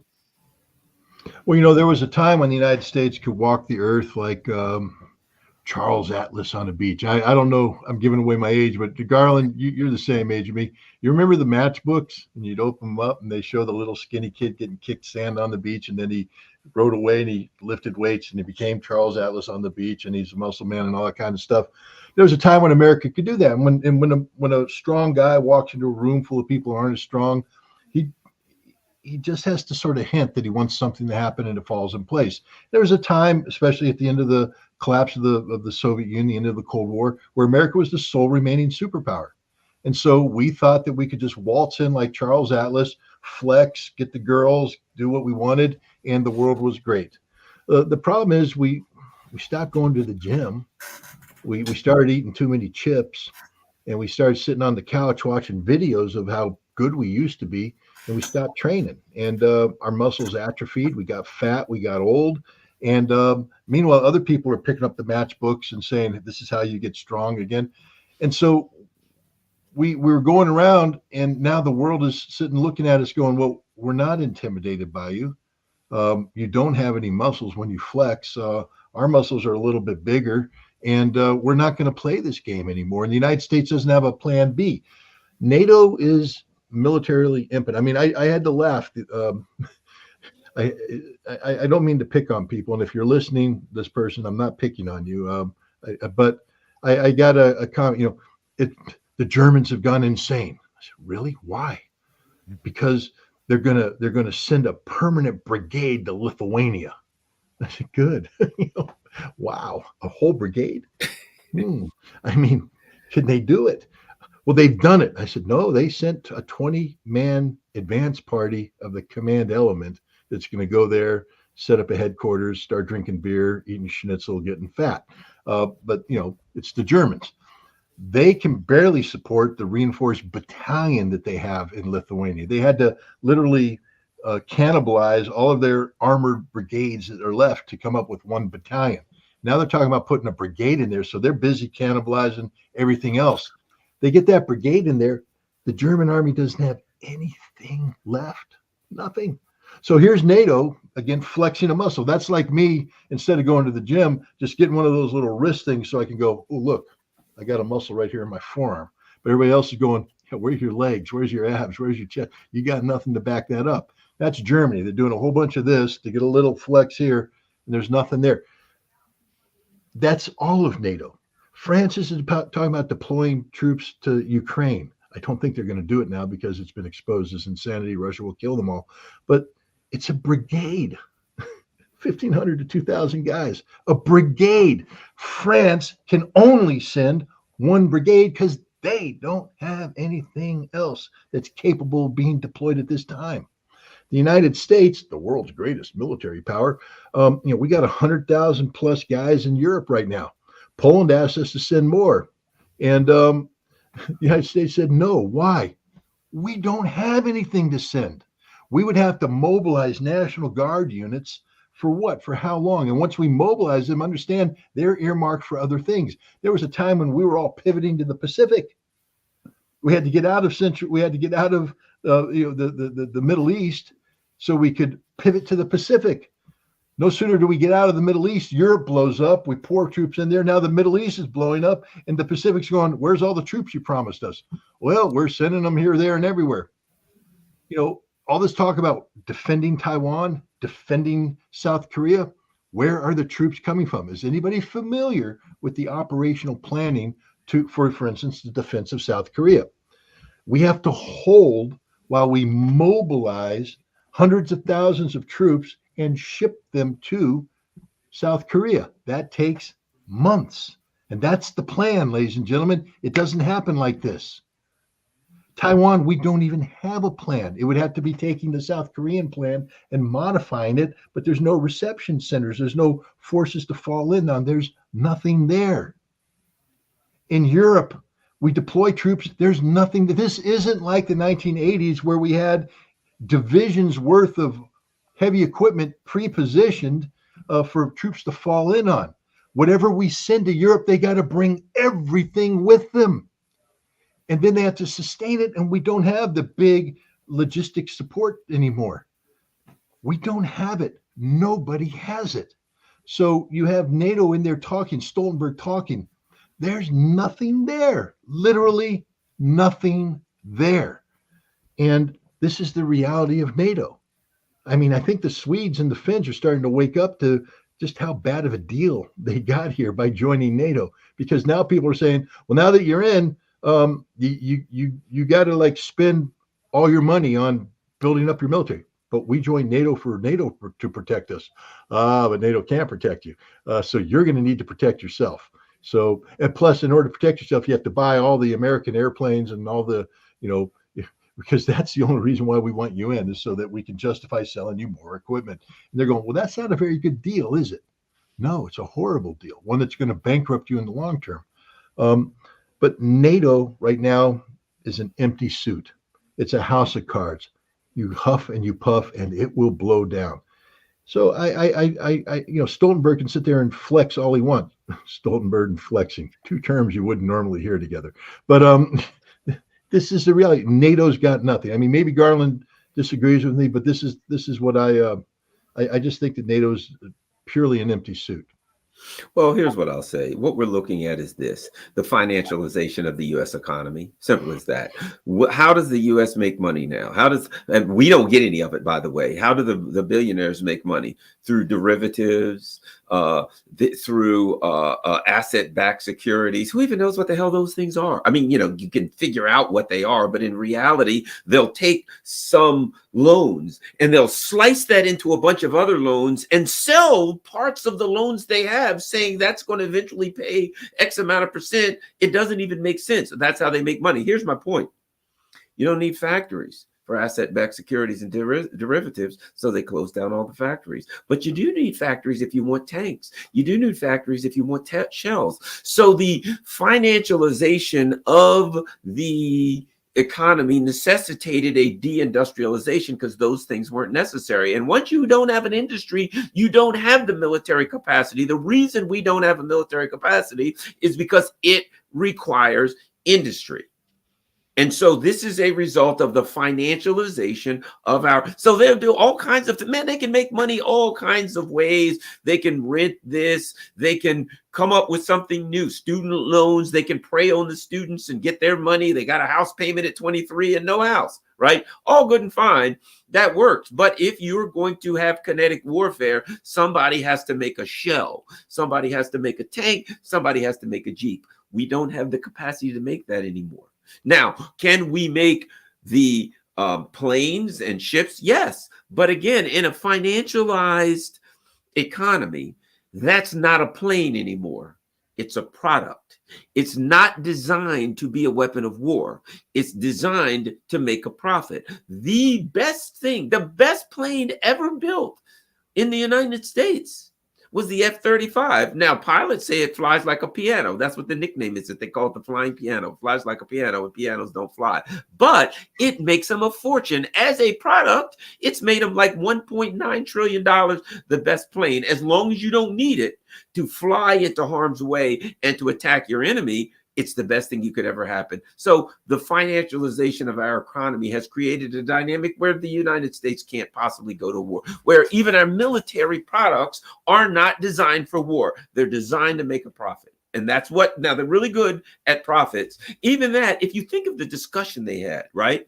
We need another $60 billion for Ukraine. What the hell good is $60 billion for Ukraine? They need war material. But the mentality of the US, the mentality of the West is about financial. Let's get some more money, guys, together. We got a war going on. You don't need money.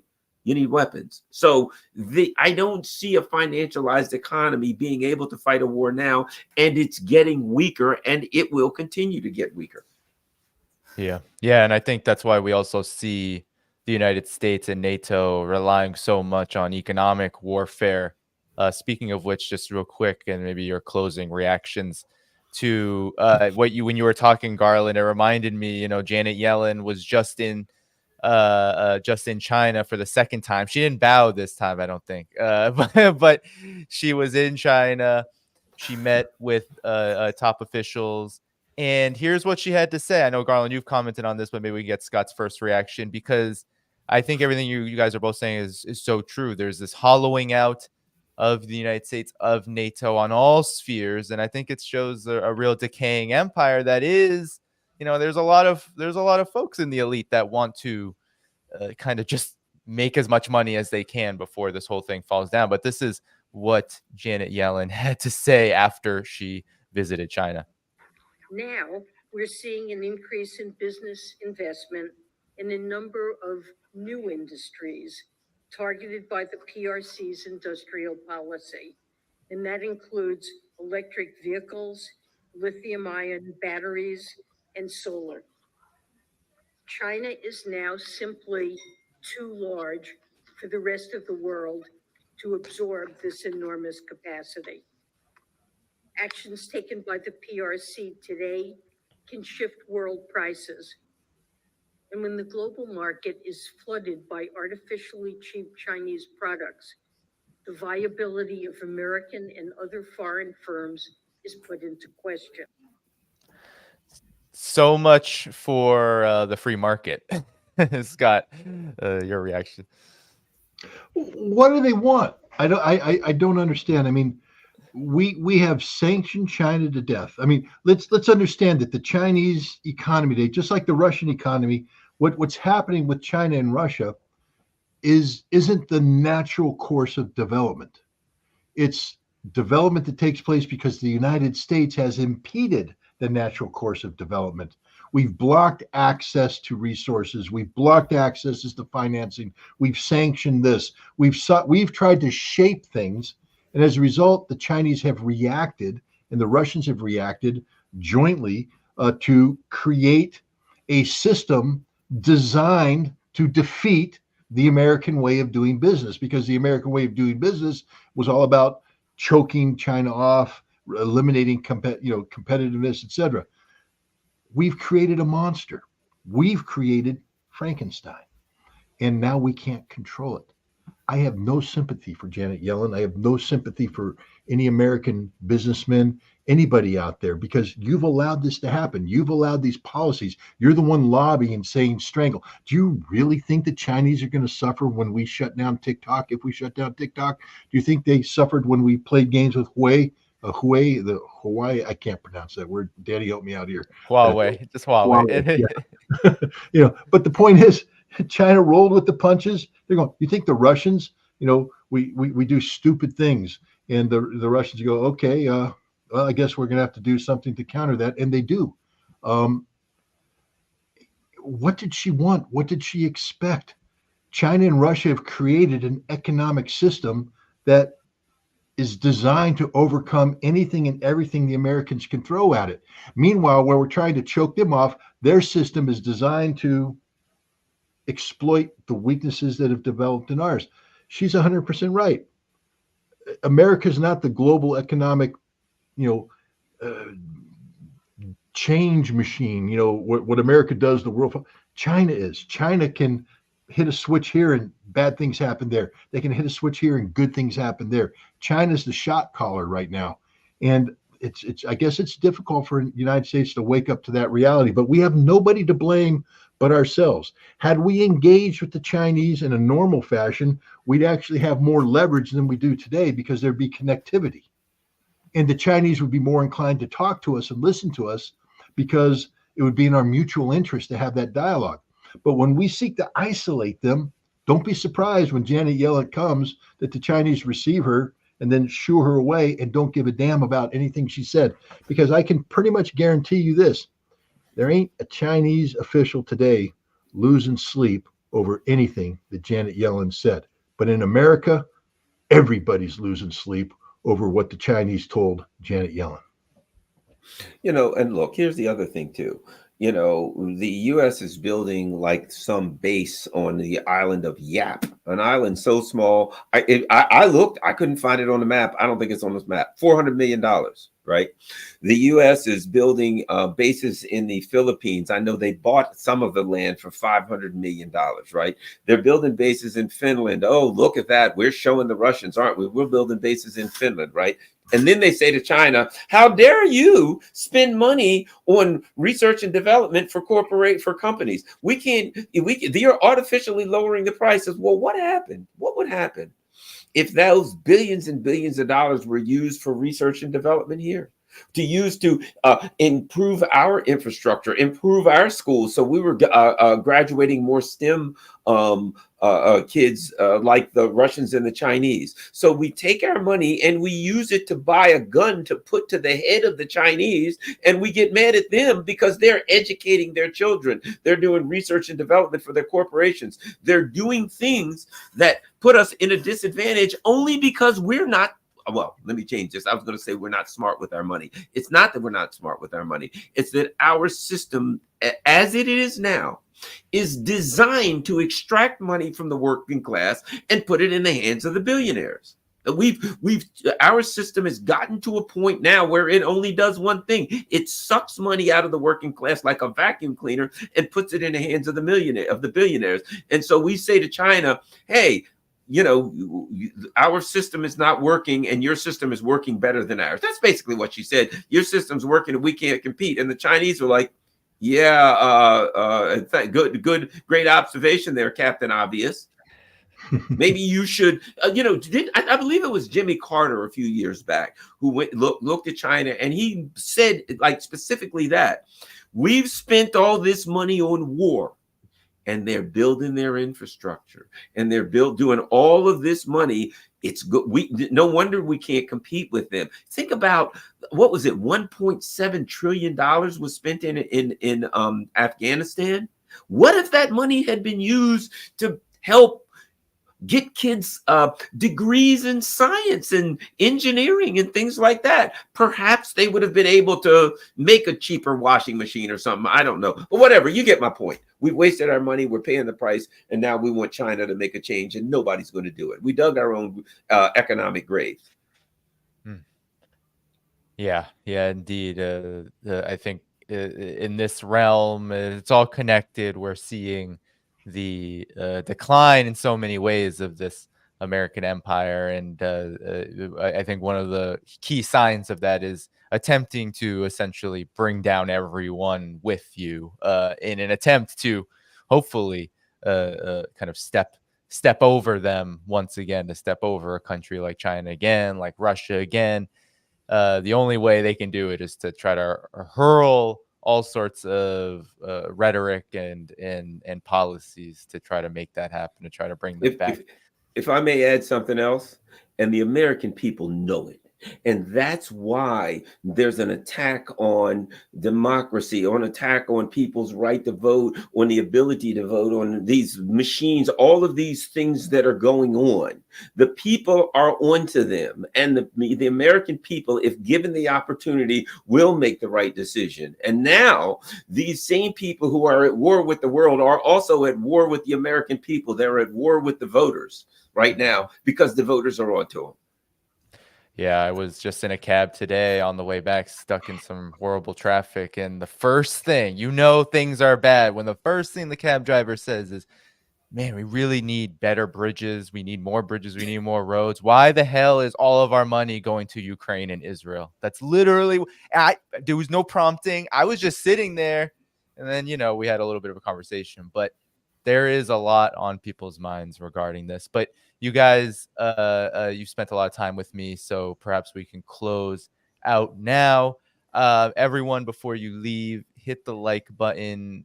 Be sure to go to the video description where you can find Scott's work at scottritterextra.com. You can support him there. You can support Garland Nixon's work on YouTube, subscribe to his channel, and find all the different ways to support him.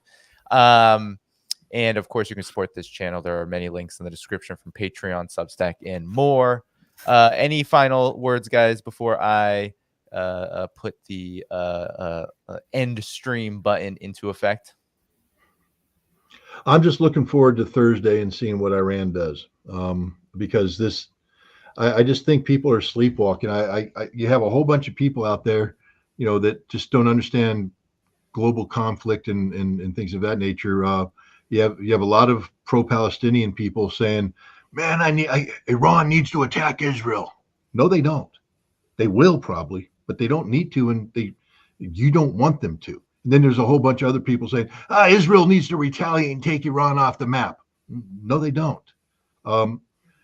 We have a big problem in Gaza right now that needs to be resolved.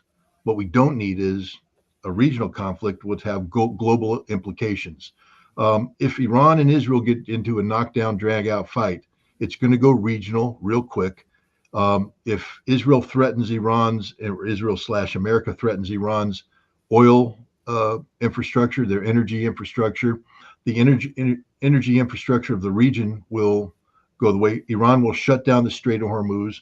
The Houthi will shut down the Bab el-Mandeb, and the price of oil will go through the roof. Our economy will collapse. Europeans. So all you people out there screaming and praying for war, I think you should actually pray for the Iranians to, and I think the Iranians are smart enough that they will find a way to set the deterrence red line without creating the conditions of escalation. But I'm on pins and needles here because this weekend, the world could change. I mean, you think, wow, we just had the eclipse. That was pretty cool, man. And everything's good. And this weekend, I'm going to go see a movie. I'm going to take my wife out to dinner. You may not. I'm not saying the world's going to end. I'm saying the world could change overnight. You could see a global economic catastrophe driven by a broader conflict in the Middle East. So I'll be waking up Thursday morning going, well, what the hell happened in the Middle East today? It's interesting that Scott went to exactly where I was going to go, because what Americans don't really, and I think the Biden people understand this. Just the discussion of Iran tangling up with Israel and having a broader war, just the discussion has driven oil prices up.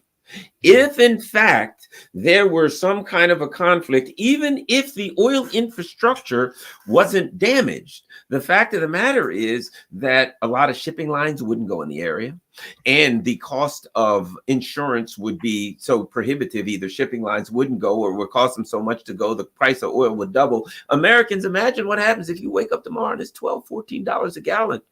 Just think what that does to the food prices. Everything you buy is transported or by trucks using diesel fuel, which means our economy collapses.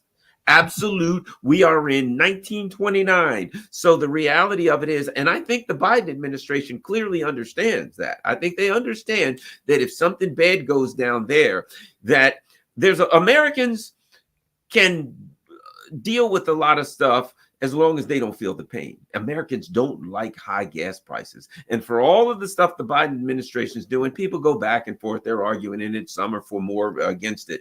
You let gas prices hit $9, $10 a gallon, they will not have a friend anywhere in the United States in either party. So the Biden administration, I'm going to guarantee you, understands that if there's a major conflict in the Middle East, that the prices of oil goes through the roof, and it's over for them. Any hope, any prayer that Biden or any Democrats had of winning is over. Not that they got much now, and that their party will collapse and our economy will collapse. Donald Trump will be standing there saying, my God, look what these people did to your economy. And here's the truth. He'll be right. Yeah. No, I mean, I think what both of you are saying in terms of the consequences, this whole, we talk about the multipolar world, we talk about BRICS and all of these multilateral organizations, Russia and China kind of leading the way. I think if the unthinkable were to happen and there was this conflagration that turns global, I think we would see what some have been kind of impatient over. Some people who view this channel, I know you both have run into people who say, why isn't this happening quicker? Why don't they just end this all? This alternative pole, why doesn't the multipolar world just go on with getting on with business and leaving the US and the West behind? Well, I think that's something we might see very rapidly happen should something that you mentioned, Scott, if there's something like this were to happen in Middle East, if NATO were to directly intervene in Russia. I mean, these are the kind of just historically momentous shifts and policies that definitely would accelerate things, because it would destabilize what little foundation the United States and the West have left in terms of being able to dominate the rest of the world. So definitely really enjoyed this, guys. We'll definitely be back in touch, but we're gonna head out, everybody. I just want to make one quick observation. I just want to remind everybody out there, given what Danny just said and Garland what just said, and I did, Joe Biden has reduced America's strategic petroleum reserves to 17 days. That's all we got, ladies and gentlemen. 17 days. Enjoy life. Have a good night. Have a good weekend. Go to the movies, eat dinner, do something, but 17 days. If it all goes to hell in the handbasket, we got 17 days of petroleum reserves. Thank you, Joe. The bad news is gas is $12 a gallon. The worst news is the gas stations are empty and you can't get it at any price. Yeah. Well, really appreciate you guys. Everybody, as you leave here, subscribe, like the stream, subscribe to the channel, hit that notifications bell, and the video description has all the ways you can support Scott, Garland, and myself. Take good care. Good night, everybody.